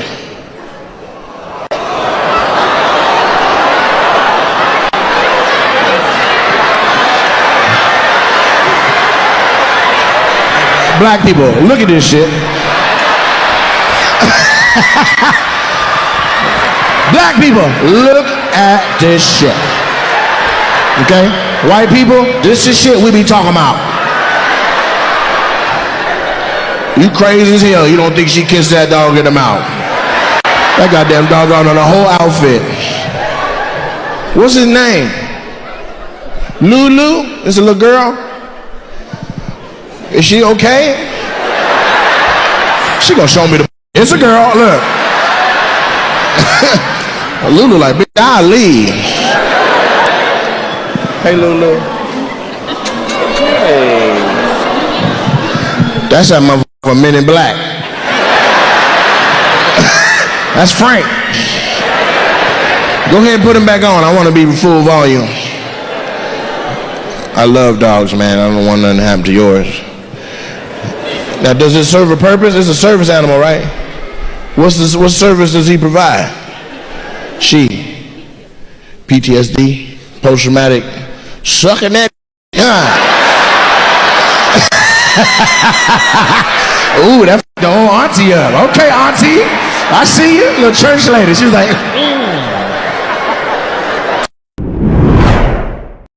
Hey, what's up with y'all? This a family? You by yourself? How you say? I'm all right. You want me to hook you up with somebody? She said, I mean, why you do that? Ain't even no hair on your head. She ran her finger through like 5 cuckabugs. A cuckabug is a nap. It's a ball of hair that hasn't been brushed or combed. Make sure the white people on the same page. It's soft though. Let me see. Is it soft? You don't know who you fucking with. Let me see how soft it is. Let me see. It's soft.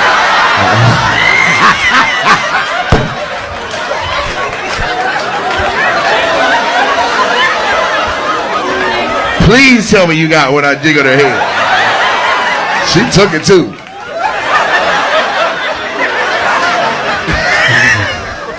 It's called grippable. You're in line. That motherfucker ain't serious. Little tennis ball head. That's the most disrespectful shit I've done on stage in my life. You thought I was just gonna rub it? Nah.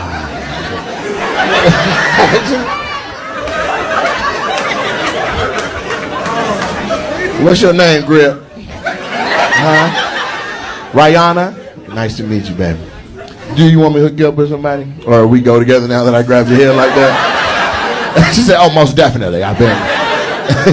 So is these y'all friends or sisters or something? Y'all look at cousins? That's wonderful. And you knew what this was? He was like, let's go down there and watch this. Oh, I know she didn't know. Look how she's looking at me. She like, you about to f with everybody down here? This is setup. Your cousin set you up. It's f***ed up.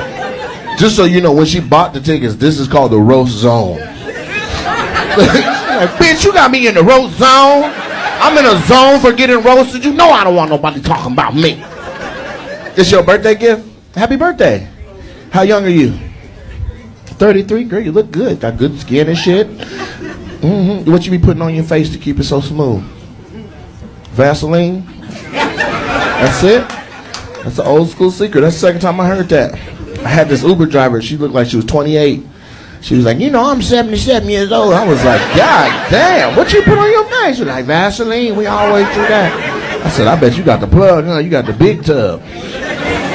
Put it this way, I ain't gonna never run out. I was like, damn. So what's your name, Vaseline? Dominique, it's nice to meet you. So you got a lot of Vaseline at the house? You leave it in the bathroom or is it on your nightstand? Both? You got, how many places do you got Vaseline in the house? 3? What's the third place? Downstairs, so you got a 2-story house? She like, don't move, I got your ass. Don't move. Talking all that shit at the show. And now for my skin. We'll be up in 80 minutes, so if anybody thought this was going to be a quick one, you might as well call your babysitter now. I've been grinding 20 goddamn years to do this, so you're going to get a whole show out of me, you hear me? Timbre. Is there a country of origin behind that? Is that like Swahili or something? So my name. Your name? A conjugated Spanish version. It's the conjugated Spanish version of Timbra. So all you did was add a roll? It's like in English it's Timbra. In Spanish it's Timbra. That's some bullshit. What's up with y'all? Is this love right here? Y'all look kind of good for each other. This your fiance? Oh shit, y'all, you about to make it real. Is that onyx? Black diamond? Yeah, that's onyx. I ain't never heard of no black diamond. Does that cost more than a regular diamond? It was like, you could buy a car. You could buy a car with that? What kind of car though? Where'd you meet her at? She used to be a recruiter for one of my job sites. She was your employee? No. They were partners. So I staffed for his company. So either way, you was off limits. Like he shouldn't have been down there trying to holler at you. There's 2 companies and he run one of them and you work for the other one. He asked the other dude, like, what's up with recruiter shot? He was my aunt's boss. He was your aunt's boss? Damn, so that's nepotism? Your auntie got you your job? You look ethnically ambiguous. I was struggling with what nationality you might be, but now that I understand that your auntie gave you your job, I think you're white. Okay, so I'm mixed. You're mixed. Adopted. My birth name was LaShanta Sade Metzel. Wait, so you're mixed with what? So my dad is African American Indian, and then my mom is German and Polak. She's Metzel. Damn. Polak? I've never heard of that. I usually get that when I don't want catfish. I get that. Because it's a lighter, flakier, it's a thicker meat when y'all don't eat Polak down here? So you said that you were adopted? What's your name now? Julie. So you used to be mixed, and then you got turned into a white woman. Right, but then the nostrils set in about puberty. You was like, I see the African American. What'd you say your real name was? LaShanta? Sade. Damn, so you just changed your name. You hear this? You don't got to keep living like this, Timber. Wherever she went and changed her name, you need to follow her down there and you need a new name. It'd be like, you be a cold Melissa. You don't got to be Timbra. Timber Buford, bruh. You're not gonna ride that out. You can have a whole better life than this. Is that a child? Oh Lord, that's a little boy. And what's the age limit in here? How old is he? 10. Bruh, you brought a 10-year-old to my crazy ass show. He's 9. You try to round up. This ain't no buffet. He shouldn't be in here. I'm gonna destroy him as he gets older. He's gonna remember that. He's like, at school. At school. There's nothing we can do to keep this from happening. Little kids are sponges. He's gonna be at school. Teacher, am I trade compliant? Remember when we were young? Everybody was like, that's that. What's your name, little boy? Huh? One more time. Henry. You got an old ass name. Are you named after your great granddaddy or something? Y'all named that little boy Henry 9 years ago. Is there a motivation for Henry? He's your stepson, so you don't feel responsible for what he's exposed to. Jesus Christ, I just faked the shit out of Kathy. That happened. There's nothing I can do to take that back. In the lobby after the show, Henry was gonna be like, hey, Raul. I was like, shut the fuck up, little kid. It's Henry. I'm gonna do my shit too. I don't give a if he's 9. He's got to learn today. I'm gonna say what I want to say. Everybody clapping right now is a little bit of a piece of shit. You're like, yeah, f them kids, yeah. That's what Milwaukee. How did a child get in this? He's 9. I thought it was, an adult thing. He must have been in his mom's outfit. Like,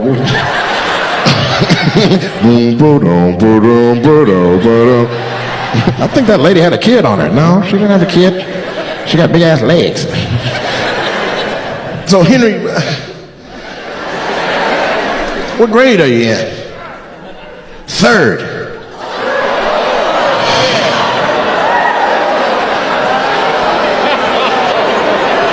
He ain't even got no hair yet, bruh. 3rd grade is crazy, fam. Is he gifted? Like, is he accelerated program?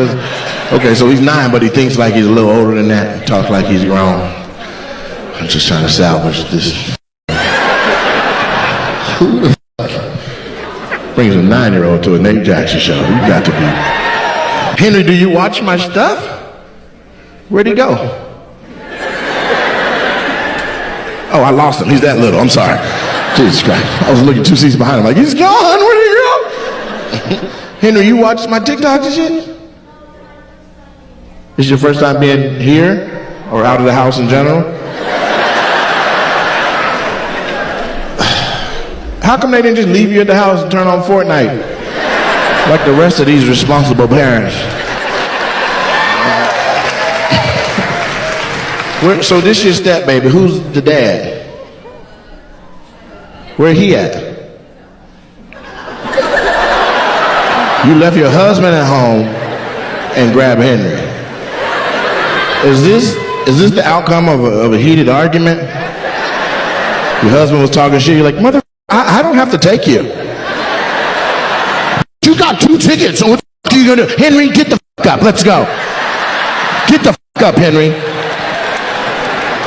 Get out of the tub. He was like, Mom, I'm 9 years old. I'm in the tub, Mom. Where do you want to go, Mom? F***ing 9. I don't have hair on my testicles yet. Henry trying not to laugh, but them neck muscles is flexing like shit. Henry, what's your stepmom's name? Yell it out real loud. Skylar? Okay. I want everybody in here to acknowledge that Skylar is a terrible mom. Holy shit, Skylar. Mother's Day's coming up. I hope he takes your shit in your bed. You alright, man? You coughing a lot, bro. You got 3 more coughs and we putting a mask on your ass, man. I think COVID gone, but if you the last one with it, I don't need it to re-up on me. This your wife? What's going on with y'all? That's your wife? How long y'all been married? 6 years. 6 years? That's fantastic. Y'all Mexicans? Oh, okay. Seis años. How many kids y'all got? 1. You got 1 kid in 6 years with a Mexican marriage? Y'all give it up for them, person. Safe sex. I thought if you marry a Mexican girl, you get a kid just right when you get married. You be like, I do. They be like, here you go. Feliz cumpleaños. What's your name? Tony. It's nice to meet you, man. And was it Derek? Michael. Nice to meet you, Michael and Tony. And so y'all served in the military? No, just wearing Kelly Green, just cause. I see what we're doing tonight. I see this one of them shows where the white people are gonna be a little crazier than the black people. I see. I see what this is. Is that how Baton Rouge is? Just in general. Oh, look at the black. Yeah, it's fucking crazy. Seriously, the white people are crazy out here.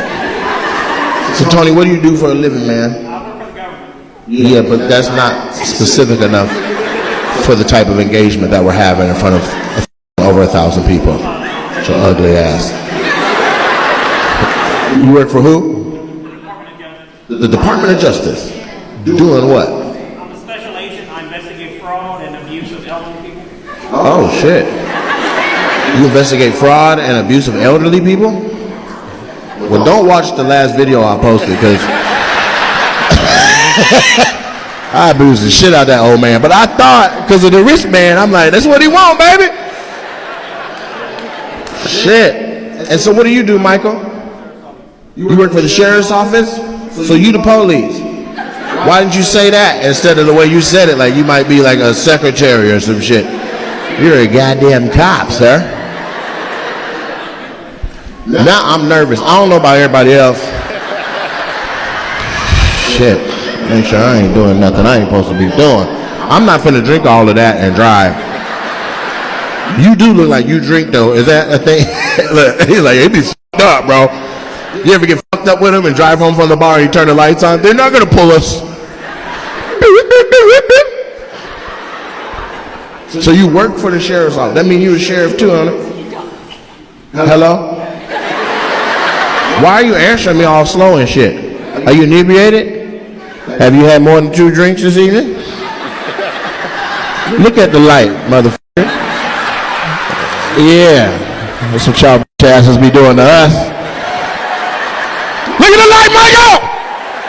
How many alcoholic beverages have you had this evening, sir? Don't cough, answer. Shh, look like your tail light's out. Get out the goddamn car. Motherfucker. Whose cocaine is this? He ain't the only police. Anybody else the police? Right there, right there, right there, right there. Okay, run! Jesus Christ. This must be the night to do some crime. Everybody in here. That brother got scared. He was like, shit. How the f*** he mad at this girl? You pick these motherfuckers, you got me seeing them next to my police, bitch. I'm gonna come support you and have fun and giggle and shit. You about to get us tased in this mother. You a cop too? You look kind of dumb in the face. You do, like your face don't carry intelligence like that. You smarter than your face? You've been dealing with that your whole life, huh? You gotta tell people, don't he look dumb? Then when Babu Shay came back, Babu Shay, what a boy! You just don't have an intelligent face. I'm sure you gotta speak and say big words to people at first. Like, what in the surreptitious is going on?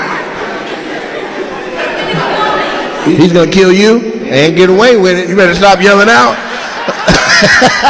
Ain't no QR code for that. Your ass will just be gone. He'll be at the show next year with a whole new chick. Yeah, I don't know what happened to her, man. So you a sheriff as well? City? Somebody said, oh shit. The city cops. They got your ass? Mm-hmm. You, the big dirty one. What's your name? Yes. Brad? B-R-A-Y-A-D? Then why you say it like that? It's just Brad. Brad. My name is Brad. All right, Brad. How come you don't like the city cops?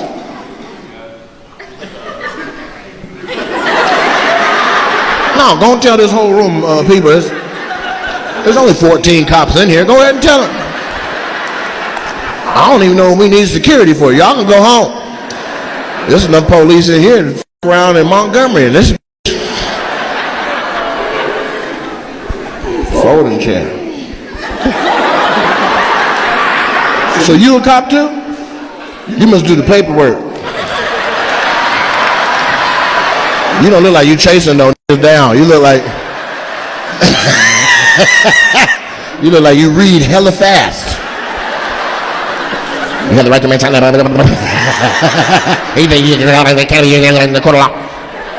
What's your name, man? Huh? Wait till I finish talking. Huh? Ty? Kyle. Okay. Why you do that with your hand? You know what that shit means, don't you? You too. That's for the deaf people. You know what that shit means. You. He just said that. You think he's slick, right, Sheriff? Yeah, you saw that. Mother. Who you work for, Kyle? You work for the city or the sheriff?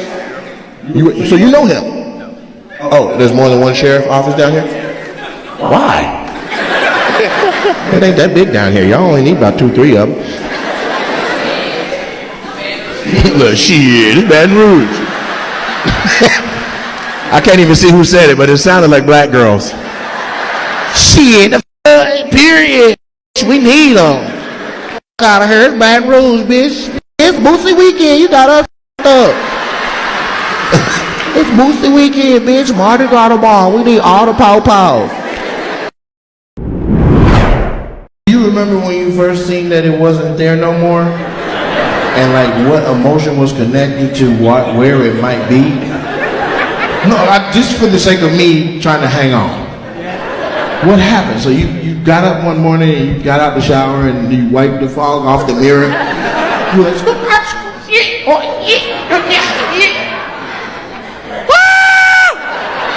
oh, what the I gotta stop eating bleach. Like what? I didn't get you at all, huh? You look like a penis. We good? All right. They showed him. All the ball men were like, wait a minute. What makes him look like a pee-pee?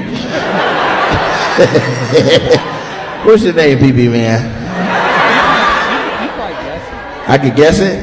Is this a challenge? Hold on, I'm taking suggestions from the crowd. No. Look at him first. Peter! Richard!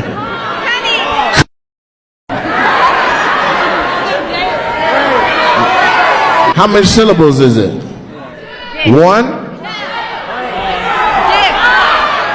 Somebody say Eric! That's 2 syllables. All right, I'm gonna take a suggestion from this row, this whole section. Rich, Chris, hold on, let's check. He looks, nope. She's saying no already. You got a Chris ass face though. It's easy. All right, the middle, what y'all got? I think I heard Tom. You guys think he looks like a Tom? She stood up. Bob! It's not Bob either? All right, now I'm going to take a couple of cracks at it myself. Well, actually, you know what? Let me give upstairs a shot, huh? What's his name? Mark? Mark? Mark is close? What the f***? Yeah, it's Matt. Huh? Yes! Matt, how come you got that little piece of hair right there? Why don't you just cut that off? It's what? A cul-de-sac? No. That's Vietnam. A cul-de-sac would suggest that people can still live in a happy home around the outskirts of the end of the neighborhood, but you have a tuft of hair in the middle like a roundabout. Let me see it. Come here. Is it pullable? I just want to just delicately. Let me see one more little just. God damn. And you make your barber work around that, huh? You be like, you better not cut the goddamn island. Every time you walk in the barber shop, the barber will be like, man.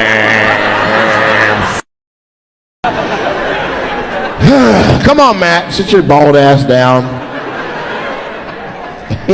Matt, what do you do for money, man? IT. IT? Like information technology? Or are you just trying to be clever and tell me you do it? Yeah, programming. You do programming? Like code? Yeah.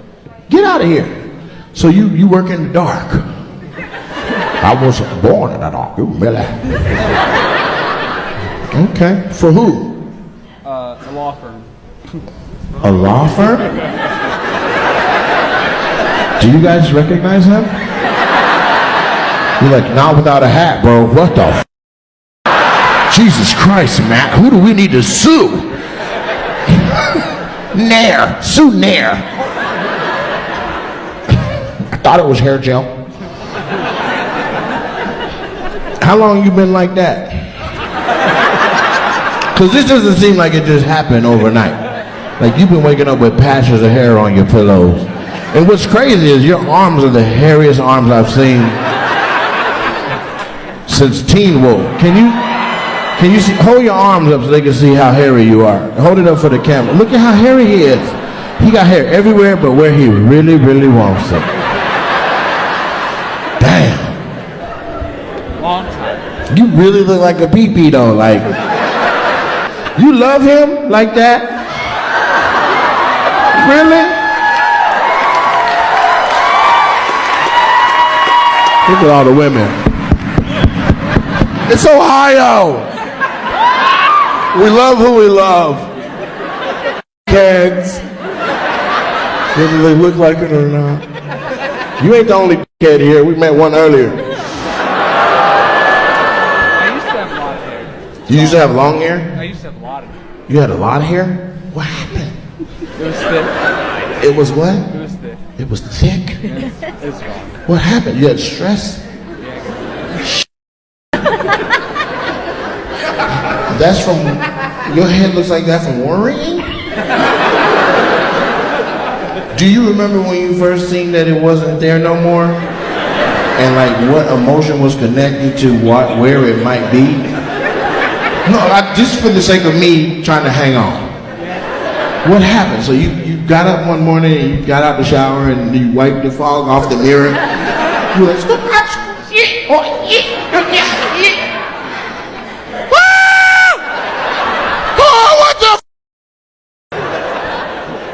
I gotta stop eating bleach. Like what? How? He saw a picture. He saw a picture? Yeah, of what? like in the back. You saw a picture of the back of your head? Yeah, I was like, where'd it go? You said, where'd it go? She was like, baby, it's been gone. Are you massaging him right now to make sure? You probably really ain't got no hair. He go down, you like, that's my spot. That's my goddamn spot. Don't stop. Oh, don't stop. His hairs can't handle it. It's just doink, doink, doink, doink, doink, doink. Oh, that's my... She'd have noogied all his hair out the follicles. I just love you, Matt. So that's them brothers. That's my son. That's your child? Stand up. You lying. How old are you? 40. God damn, you look fantastic for 40. How long were you locked up? You've been free for 40 years and still look this young. You work in construction? I'm looking at her though, right? The single girl? He said he could build you a house. He said he's looking at you.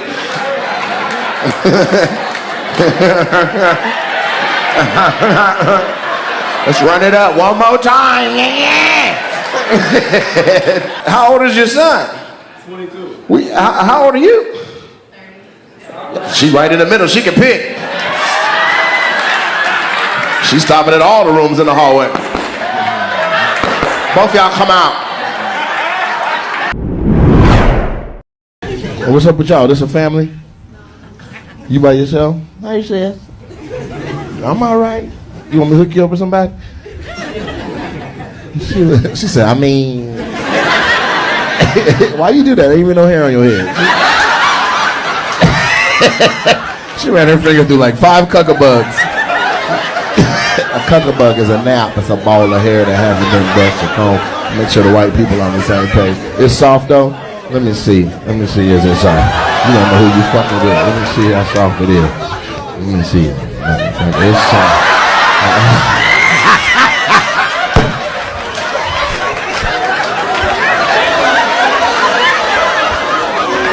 Please tell me you got when I jiggled her head. She took it too.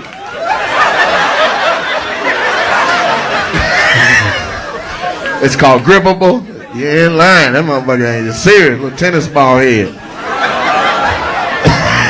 That's the most disrespectful shit I've done on stage in my life. You thought I was just gonna rub it? Nah.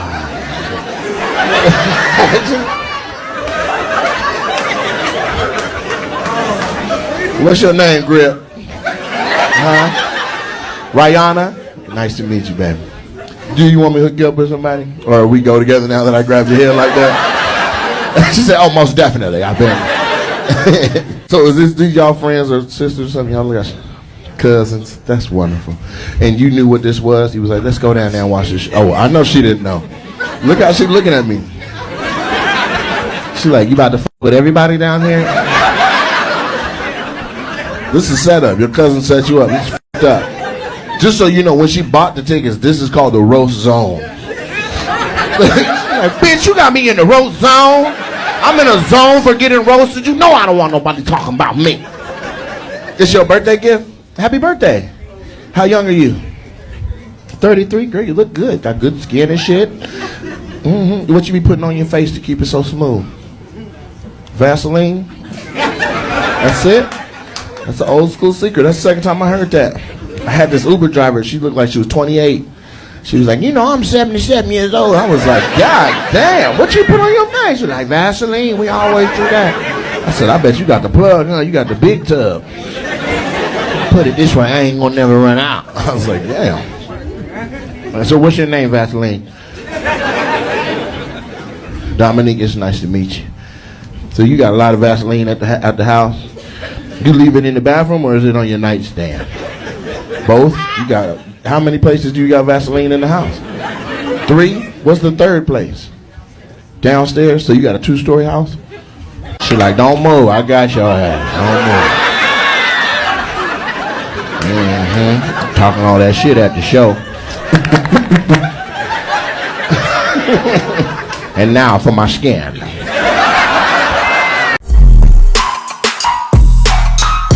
What up, beautiful people? It's your boy Nate Jackson, comedian extraordinaire. This is another episode of Nate Jackson's Opinionated. Here's what grinds my gears today. I don't like when you're talking to somebody and it is an argument. Let's just say you're talking to somebody and it's turning into an argument. Both of you are virtually saying the same thing. But here's what I don't like. I don't like the type of person that says, hey, don't interrupt me. But then they interrupt you a lot. And if you continue to talk to finish the point you were making when they jumped in to interrupt you, they say, you're talking over me. What? If I'm driving a boat and then you skirt your little ass, what's that shit called? A jet ski. You jump your jet ski out in front of my boat. And I slow down and you get your little jet ski out in front of me and then I'm like, I'm going to finish saying what I'm saying. It's so frustrating. I don't know I can't explain it. I wish I could like play back the conversation that I'm talking about. If you've ever been in this conversation, just me saying this, you're like, I know exactly what you mean, Nate. I can't stand it. I also don't like when people are in a conversation and they make their part a repeat of something they just said. I thought we were having a conversation that's moving linearly, chronologically in one direction. You sit up here repeating yourself while I'm saying different stuff. How can we grow? How can the conversation progress if I say, let's say I have 3 things I'd like to say. If I'm trying to say red is a cool color, broccoli is a cool vegetable, and the sky is blue, and I'm like, red is a cool color, you're like, but there's more colors than red. Yeah, there is more colors. Now, I'm not even saying what I'm saying. Yeah, there is more colors than red, but red's the color that I like. And you know what else? Broccoli. I ain't never seen no red broccoli. First of all, we're not talking about red no more. We're talking about broccoli. It's the second point that I was trying to. Can I just finish my thing?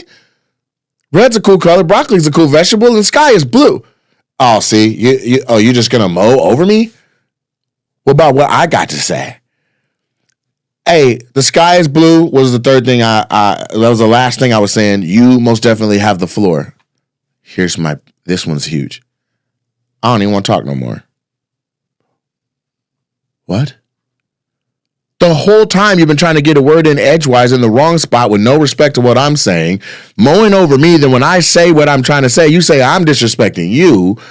Why can't we talk like debaters talk? We're like, you're not allowed to say nothing until the person's done. And if you want to address what they said during what they were saying, you get to say it in yours at the top of with some notes or something. Some people just need notes while they talk to me because I'm very intelligent. I'm a highly intelligent individual. I can have the hell out of a conversation. Not only that, by the time I'm talking to you, logically, I've already thought it out, like the Spider-Verse, the Marvel Universe, every linear line that could possibly be which way the conversation could go. I've already racked my brain around which directions it could go. Once we're talking and I identify, oh, we're on this storyline or we're on these 4 options, then we're talking to figure out which one of the 4. It's rare that I'm speaking to someone in a heightened conversation and I can't grasp what they're trying to say.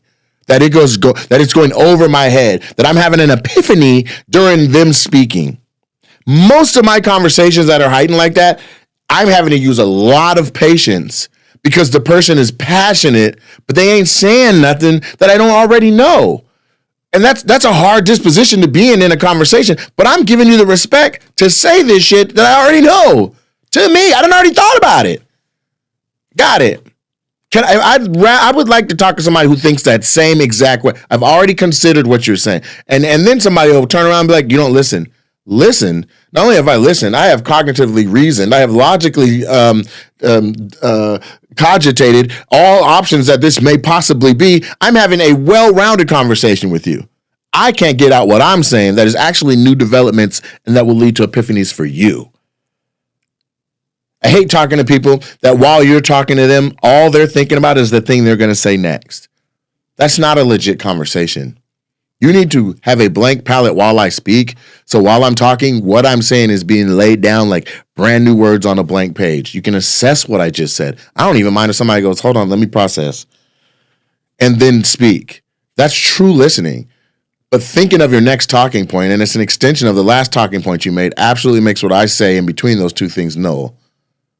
You can't have a good conversation like that. How many times have you had an argument like that where all the person is trying to do is get off this one particular thought over and over and over and over? It's like, you know what? I can't. I'm going to have to circle back around. And it really sucks when it's like a true homie or let's say it's a love interest. Oh, that's the worst. Because now it's not even about, it's about respect now. You don't respect me enough to listen to what I'm trying to say? You're that riled up and agitated to get this thought out that you got to dive all through. I hate that. I hate when people also are particular about the semantics or a particular word that you say when they know damn well what you're trying to say. And if you could say a whole paragraph and one word be off, and then they make everything about that one word that was off. And then they don't allow you to redefine what you were trying to say in the first place. And now you're not even talking about what was at stake in the first place. I hate that. I also don't like being listened to. I don't like not being listened to. Okay? Now, Keela was in that meeting. I was like, let's just call the person that set this calendar up online and let them fix it. She's like, I got it. But you don't got it. It still ain't fixed. Let Matthew do it. He's been doing it for a year and a half. You know what I'm saying? You coming back off a hot break. Last thing you did was eat my goddamn oxtails. The least you could do in a meeting is listen to me. Shit. I got the world's hardest headed assistant in the world. And if she was sitting right there, I would still say it. So that's how I know I'm solid while I say it. Okay? So when she gets here, I'll rehab the conversation. She can say her 2 cents. But man, I feel like if I'm in a meeting and the meeting is pertaining to me, we should listen to me. At least hear me out. Even if it was already something, hey, we already talked about that. We're going to do this, and this. This is what our consensus was. But hey, here's my 2 cents. Because what I found is not all the time and not none of the time. So I don't know what that percentage is, but somewhere between 0 and 100, we've landed at, if I review or check something, I've been able to sort it out. Remember when we couldn't get my merch? There's no way to get it? Mm-hmm. What we do? We went and got my goddamn merch. Which time? You talking about when? Each time. When we couldn't get the delivery and it was sent to a place that was closed after hours and then we walked in that bitch and got it? Yes, that's the one I'm thinking of. What about when we couldn't get the thing from whatchamacallit and then I'm like, man, come on, we go. And then the dude comes to the show, brings the lens and we get it done. Yeah. Okay. Yeah. So what about when, you see what I'm saying? Mm-hmm. Right? I got to fly. I can't, there's no way I can make it back for the for the thing I needed to be back in Seattle for because the original flight that I missed because I set my alarm for PM and not AM on accident. Fuck, I hate when that happens. Yep. And missed my original flight. I woke up like, why the fuck hasn't my alarm gone off yet? And I hadn't missed it yet, but it was like, if I'm gonna catch this, I'm gonna have to super scramble because I was already packed and everything. Versus just let me just look at another one and relax. And so people that don't travel a lot, here's the thing that you may want to know. If you have a round trip record locator or round trip itinerary, if you miss the first leg of your flight, they cancel the entire record locator unless you tell the airline, hey, I'm going to get there another way. Keep my return information the same. So your whole trip be blew up and you sat at the airport ready to leave at your original time. And they're like, we already gave your seat away. We already sold. You need to figure out how to get home, right? And so that's essentially what happened. And so there was no way for me to get back in time. Well, before I got out the van, and I could have just taken that as for face value, I just hopped on Google Flights and was like Seattle or from Mobile to Seattle tomorrow, boom, and voila, same flight as most of us. I'm on there. And here's the thing. I'm not saying there was an error on Heath's behalf because it was the one seat that was left on the plane. I tried to fly coach, like I know it's going to cost an arm and leg, and it had to be a first class seat. It was the only seat on the plane, which means somebody like had changed something and the seat became available after he'd already looked. Because when he looked, it wasn't even an option to buy. Right. So when I looked, somebody was like, let me just switch my ticket real quick, and then when I get home, I'll do it. And in that time, I'm the one that they got home, opened their laptop, and was like, fuck, it was one seat. It's gone. I'm on that bitch. Right? But so, and I'm not saying my team can't get a thing right without me reviewing it. But what I am saying is greater minds prevail. Two brains better than one. Like, let's inspect what we expect. And there's been time after time after time after time that that was right or that it was worth looking at. There's also been times where I've looked and it's exactly what it was. And I'm like, good job. You know what I'm saying? So at the end of the day, if I'm contributing to a meeting that is about me, that is for me, that essentially I'm paying for everybody's participation and attendance in, I should be able to get a goddamn thought out or be heard. You know what I'm saying? That's just how I feel. Maybe I'm tripping. And I'll leave room for error the same way they do when you vote. They say it's plus or minus 3% for error. I'll leave that. But that's what's grinding my gears. Also, these things I just said are not all one person or one specific thing I'm pointing at. Like the argument conversation, entirely different from anything that has anything to do with Keela. The meeting with Keela, that had to do with Keela. But yeah, let's move on. So I want to tell you guys my upcoming shows real quick, and then I got some more stuff I want to talk to you guys about. It's a lot of stuff popping off right now. In like the most amazing way. So I have upcoming shows, and I need you guys to pay attention because for some reason, a lot of people are asking me when I'm going to be in their city, and I either was just recently there or am going to be there soon, or I just went last year. Like, they're not looking at the schedule, which, that's lazy and that's a choice, but like it's too many right now. So I want to say the shows, so if you hear one near you, close to you, or where you got some family or friends, you can tell them come on out. So we just left Birmingham, Alabama, and Mobile, Alabama, which I'll talk about in a second. Up next, this is a 3-show weekend, 3-city weekend. We got Des Moines, Iowa, Chicago, Illinois, and Madison, Wisconsin. That's the 8th, 9th, and 10th of November. November 15th is Santa Rosa, California. November 16th is Fresno, California. We sold that out. We had to add a second show. November 22nd, Louisville, Kentucky. November 23rd, Indianapolis, Indiana. Low ticket alert for both of those. December 6th, Kansas City, Missouri. Low ticket alert for Kansas City. December 7th, Omaha, Nebraska. December 20th to 22nd, Ontario Improv.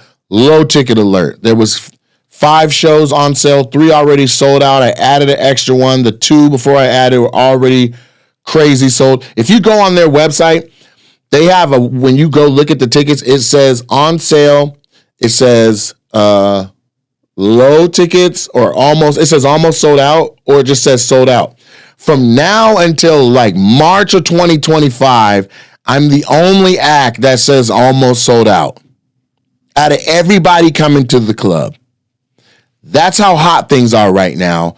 And if you want to see me in Southern California, that's it. If you're in LA, you're in Hollywood, you're going to have to get your ass on that road and drive the 42 minutes out to the IE. It's going down. That's my home. That's the club where I started Super Funny. A lot of people don't know that. Super Funny comedy show started at the Ontario Improv. And so it's a stage I'm extremely comfortable with. I love the club. I love Ontario. I love Ontario Mills. I love that whole area of Rancho and Redlands and Rialto. Like, I fought with the IE. So I'm coming back, and we are definitely on a low ticket alert. It's the last shows of the year.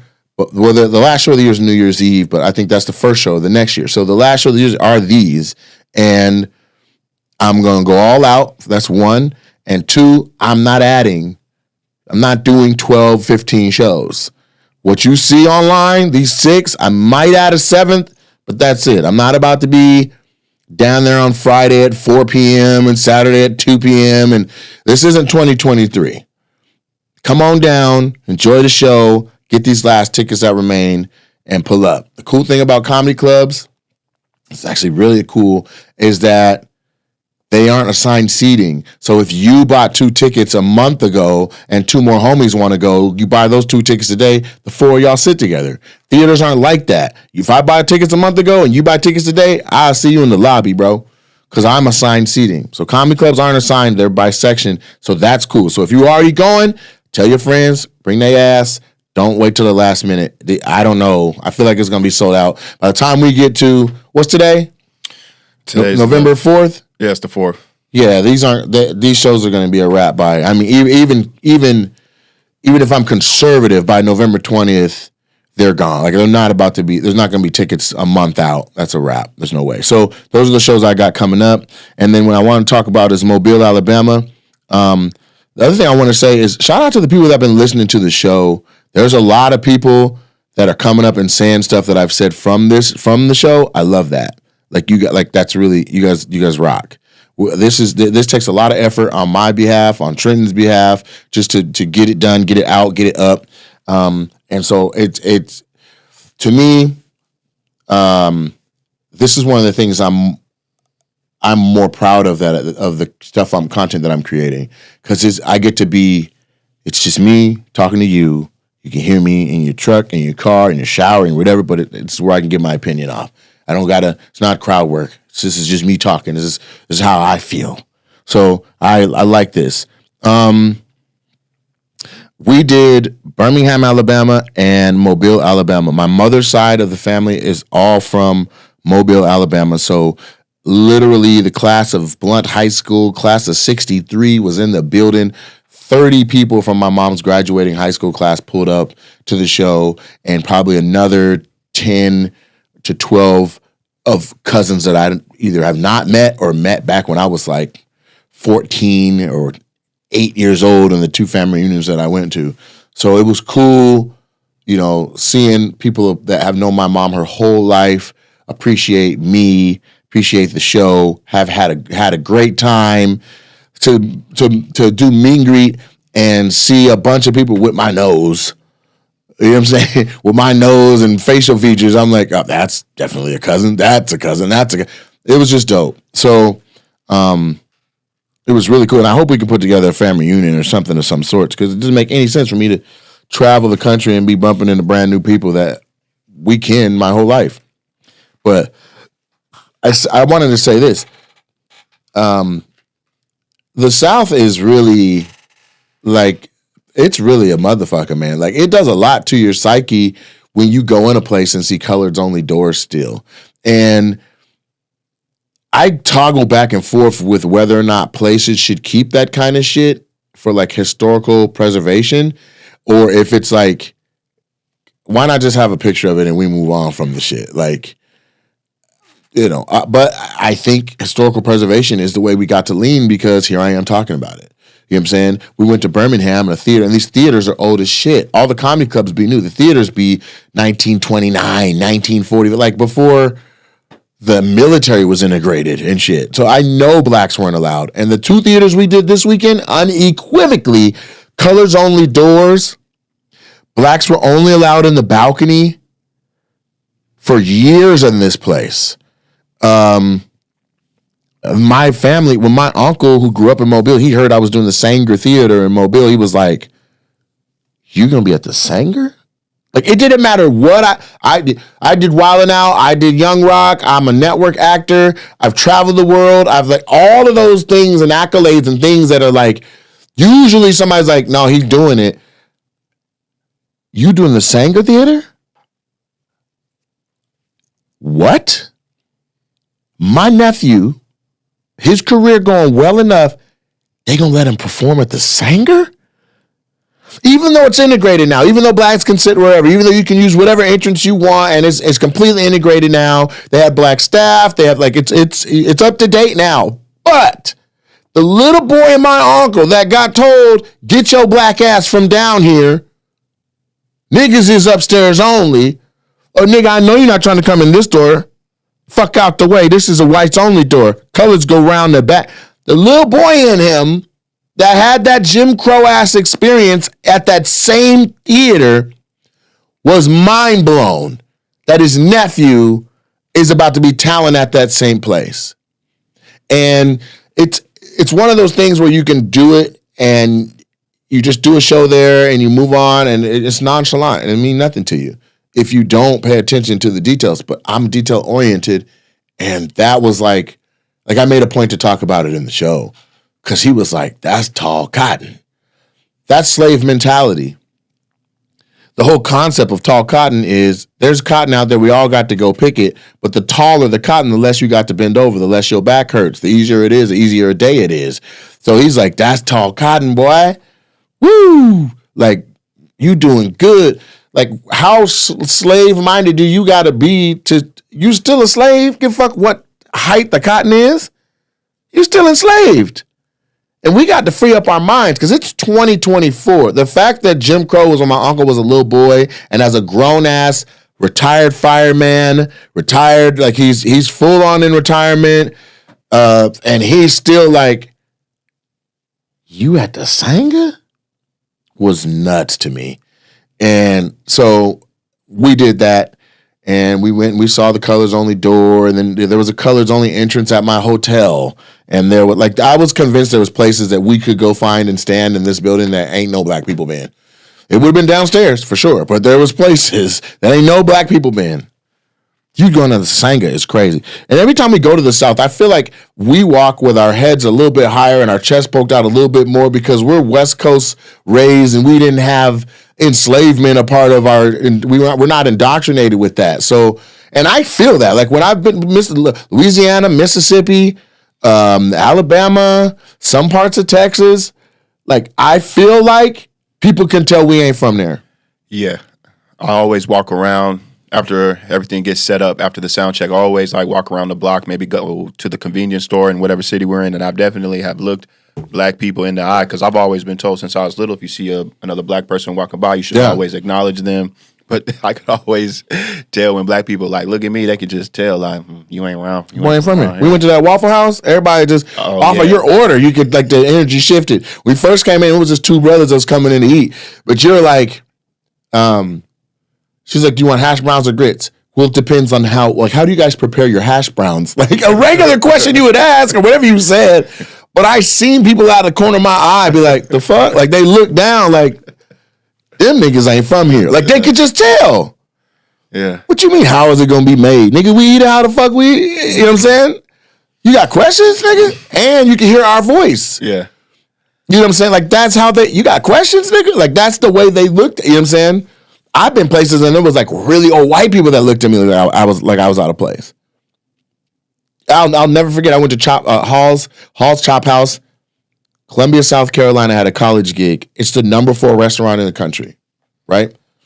Obviously, it's integrated. They're obviously okay with the kitchen is diverse. The waitresses are diverse. The hostesses are diverse. It's not one of the places where you walk in and it's only Mexicans in the back, black people are cleaning, and white people serving. No, everybody was in every position. They were up on their shit. But the guests sitting there When I was sitting there at the bar, we're looking at me like, who the fuck? This lady was like, what NFL team you play for? I'm sorry, what? Like, this food costs that much that I got to be in the NFL to eat it? Why can't I just, what if I just saved? What if I worked at a car wash and saved all my tips because I want to eat at the number 4 restaurant? Like, fuck you and your judgment for you even asking me that. You know what I'm saying?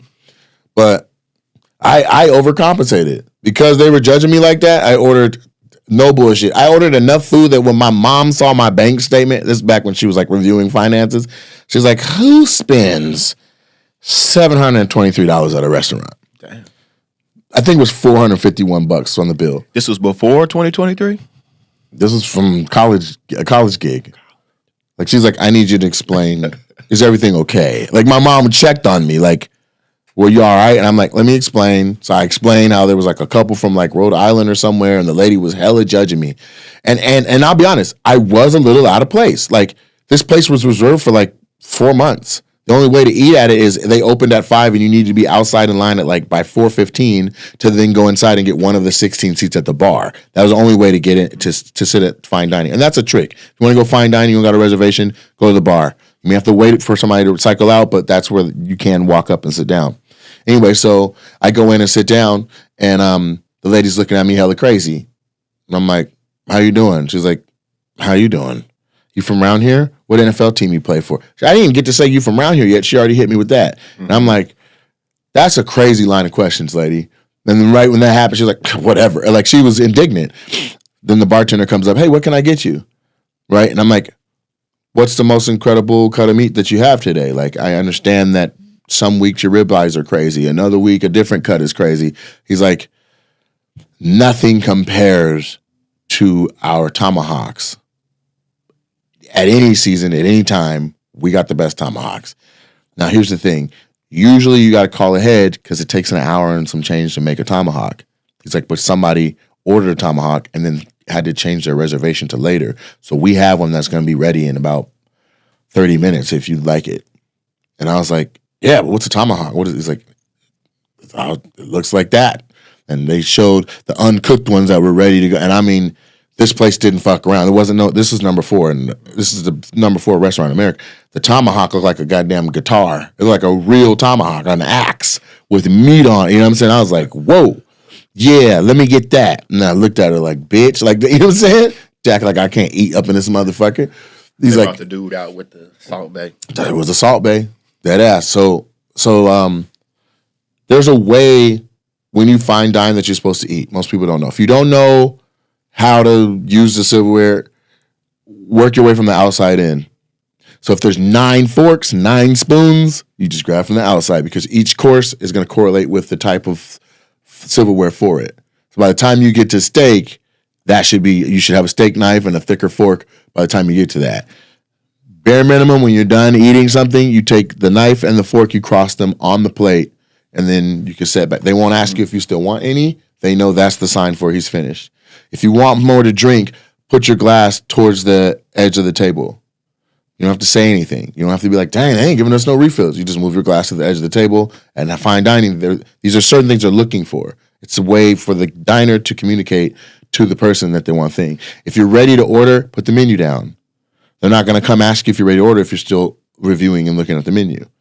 When you're done, if you want service fast, you put the menu down. If it's 5 of you and somebody's still holding the menu, be like, fam, just put the menu down.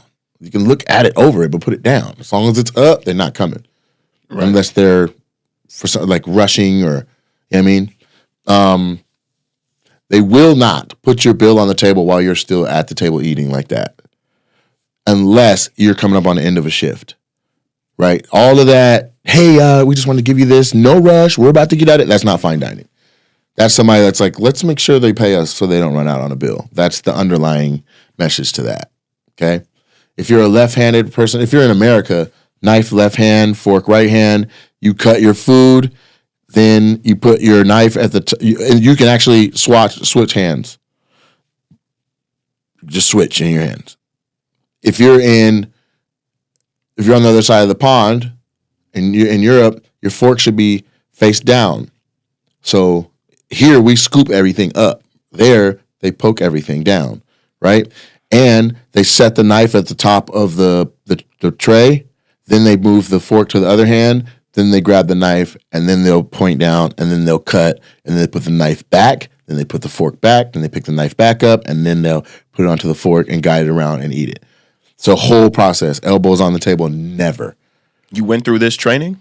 I've done enough fine dining or eaten in environments where I needed to not be a Neanderthal that I did it. Now, I'm saying all this to say at Hall's Chop House, the bitch talking to me had both her elbows on the table and was slamming her fucking fork through the meat like she was a goddamn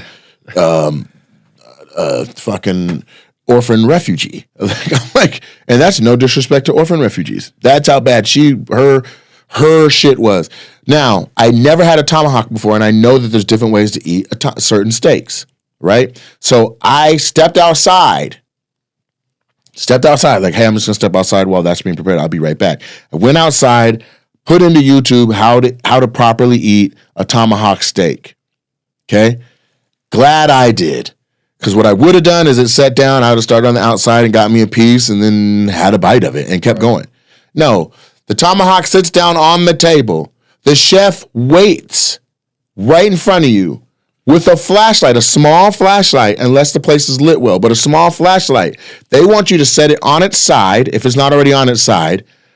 It should not come already diced up, sliced up, or cut.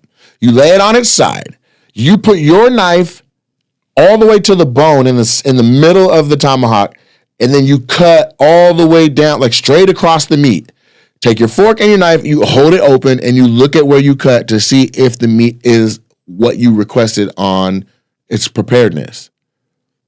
Well done, medium plus, medium, whatever you want. You say perfect, or this is fantastic.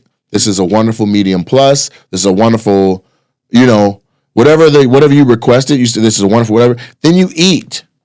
So for a tomahawk, you're going to eat, and you're going to eat as much meat or whatever that you want. When you're done, you then run the knife along the bone, and you cut all the extra meat you didn't get to off of the bone. You pick the bone up with your hands, and you eat it like a chicken leg. Really? Fine dining, you get to pick up the bone like a caveman. I did exactly that. When I picked that bone up, the lady's scoffing next to me. Who picks up a bone? Who eats off the bone in a fine dining establishment? It was nuts. Chef comes out. Literally, he's not even to me yet. Finally, somebody who knows how to eat a fucking tomahawk. The lady's taken aback, right? Like, what? I ate my fill. He was like, we put tomahawks in front of people all the time. They don't know why we're waiting. They don't know why we have a flashlight. They don't know. They think it's disrespectful to cut all the way across the steak. You know what I'm saying? Like they go, hey, I'm finished. Bag it up, and when we bag it, they want the meat still on the bone. No, you cut it off the bone like you're supposed to. You pick it up like, who are you? So I'm a comedian. I'm traveling, and I'm in the area. He was like, okay. He was like, have you had any other fine dining experiences? I said, actually I have. I had number 7 before. I had the Drifter's Wife in Portland, Maine. I looked up best restaurant in this area, and it gave me here. And I was like, and I have to be honest with you. The Drifter's Wife was number 7, and this was amazing. Every bite of everything was wonderful. And he was like, it better be. And I was like, oh, cocky, huh? He was like, we're number 4. And I was like, talk your shit. This is number 4? And that's how I found out they were number 4. Yeah. He's like, yeah. Mind you, the lady's just like sitting, like he's wearing full chef regalia. She's like, chef, I really enjoyed it. He's like, ma'am, I'm talking to him. He literally checked her to finish talking to me. And then he's like, I'm going to do something special for you. He said, what dessert are you having? I said, well, I have a bread pudding. He's like, we'll do that. It was like a 6-layer bread pudding. He's like, we're going to have the bread pudding. He's like, but also, I'm going to bring something else out. So he goes to the kitchen and comes back with, it's not on the menu. I don't know what it is. It's a piece of cake, but the decorations on it, the coverings, everything that's a part of it is a different taste than the color of it. The chocolate tastes like vanilla. The strawberry tastes like chocolate. You see what I'm saying? Mm-hmm. Something else tastes carrot. It was like a carrot cake, but it was like and it was just insane to eat it. And like, because you bite a piece of chocolate expecting chocolate taste. I'm like, that's not. What is that? He's like, what is it? I'm like, is that vanilla? He's like, yep. Try the carrot. Is that chocolate? It is. I'm like, what is this? You know, he's like, yeah, it's just a little something I got. I'm working on. We'll put it out soon. This lady's like, is there any more pieces of that? Like, ma'am, please. It was that bad. This is in Portland, Maine? No. So this is Hall's Chop House, and I think it's in Charleston, North Carolina.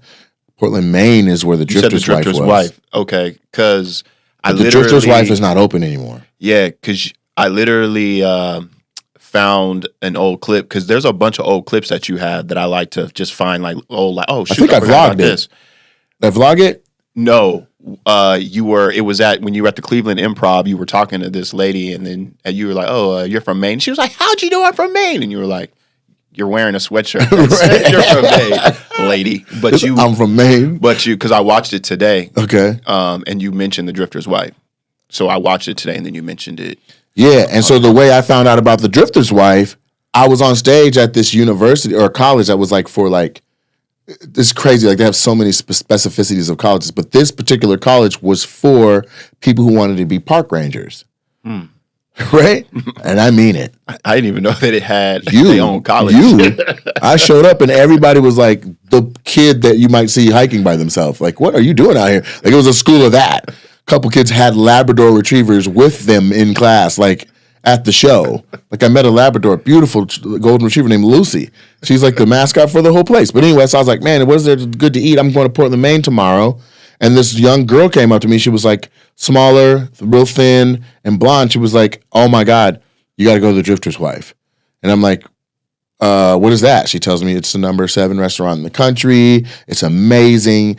I'll see if I can get you a reservation. They're booked out like 9 months. And I was like, who are you going to call? You're a kid in a school. She was like, well, no, my dad owns a world famous oyster bar that's across the street. So what you're supposed to do, and this is what the whole town does, you go to the Drifter's wife, you check in for your reservation much earlier than your shit, then you go over to the oyster bar, knock back some oysters and stuff, and then when you get your little in your pocket, then it's time to come over to Drifter's wife and start that process. Oh, okay. So she's like, I'm going to tell my dad, da. So when I got down to the Drifter's wife, I waited in line. I was number 8 in line. And then we went in and I sat at the bar. And then the dude came out. I want to say his name was Jason. I could be wrong. But he comes out. He had brown hair, glasses. His hair was kind of, he was, the chef was not there. No, excuse me. The front of house wasn't there. So the chef was doing it. And so I came in looking for, I'm like, I'm supposed to meet the chef, or I'm supposed to meet the. He was like, it's me. I'm like, what are you doing out here? He's like, we got to take breaks. And we talked for a minute. And then it was like some type of reduction, which is that's a fancy way to say a sauce. But it was like, it's almost like a gravy sauce, but it was crazy light. And it was on like a bed of like, it wasn't spinach, but it was like, it looked like spinach, but it didn't have that tartness to it. And it was like a sweet green almost. I still don't know what vegetable it was. It may have been bok choy or something crazy. Love bok choy.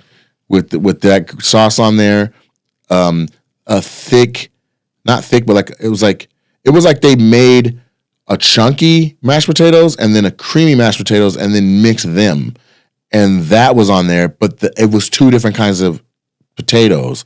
So like the chunky one was like yams and purples mixed in with normal like a yellow buttery kind. So you look at it and you get like this buttery looking mashed potato with a creamy with chunky. It was insane. Then there was a quarter of either chicken or duck, and I still don't know what it is, but it was immaculate. That was a Drifter's wife. And so that's what set me on a path to be like, I want to eat at whatever. Like I wanted to eat at number 1 when I was in New York, but I think it's called French Laundry. And they don't fuck around. It's like a 3-year reservation. Like people have reservations and they fly in from like Korea to eat at this kind of shit. But anyway, so I say that to say the South feels like that experience. That whole thing of like, you don't belong over here. Who the fuck what kind of black do you think you are? Kind of. And then when you walk in and you see signs that they really just reaffirm, like, yeah, I did feel that energy. This is a coloreds only entrance. Fuck. Keela just texted me that they parked, but damn, I was wanting to see if you wanted to update the people about your song real That's quick. all I wanted to do. And then I'll be done. But so, I mean, you can let them in. Yeah. But am I connected to the Bluetooth? Because that's all I need to show you guys. So I talked about the song that I made, and I wanted to see if I could get Twista or Ludacris on my song, and I would like to play you. Did you see it? The Rodecaster. Maybe there's another one. I see Osmo Pocket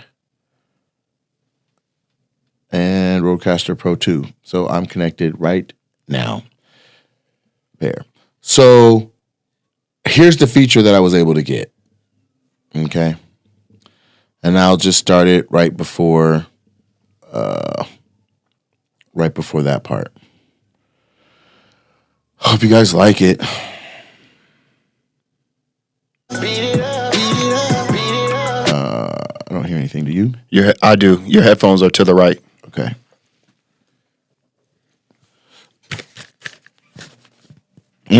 Here goes. My headphones are down. When I pull up in the driveway, you know what time it is. Beat it up, beat it up, beat it up. Y'all heard this part before, but you ain't heard this feature. Here it is. World premiere. In the back on the leather, sex in the Cadillac, I feel like that's an endeavor. Graphic as ever, the way that your booty cheeks moving, be clapping together. Steady with the eyes, I'ma get the prize. I'ma be the one that's finna pull the pennies to the side. Spaghetti till I get up in the thigh. She better be a woman and be ready when I rise. Speak to that when I peep that. Keep that when I meet that. Eat that when I sleep with that. Sweet sex with the reflex. Beat that to some keep sweat. How deep is your love? Cause you was the baddest freak in the club. I got you in the missionary position, reaching under hold of your cheeks from above. I'm on top of you, popping you. Show a little mama what I can do. She can suck the dick and swallow you. Call her play and throw that ass like an audible. We can get it whether we make it good love. We can be freaks and have good sex. Put my hands around your neck. Put your hands around my neck. Let's go. Love wanna slap you across the ass. Let me see you touch me like you fast. Let me see you love me like you bad. Let me see you fuck me like you mad. I'ma be the way that she. And when then she. Who was that? Twista. That's all I'm giving you. Don't doubt me. Don't doubt the kid. We making good everything around here. The Midas touch. Twista is on my fucking new song, and he's not bullshitting. That's an A+ Twista verse. Ooh. Look for it. Beat it up. Nate Jackson featuring Twista is coming out soon. Everywhere you listen to your music. That's today's episode of Opinionated. Appreciate y'all. Love y'all. Share it with a friend. This will be all over. This is going to be, this will be wherever you get your podcasts at very soon. Love y'all.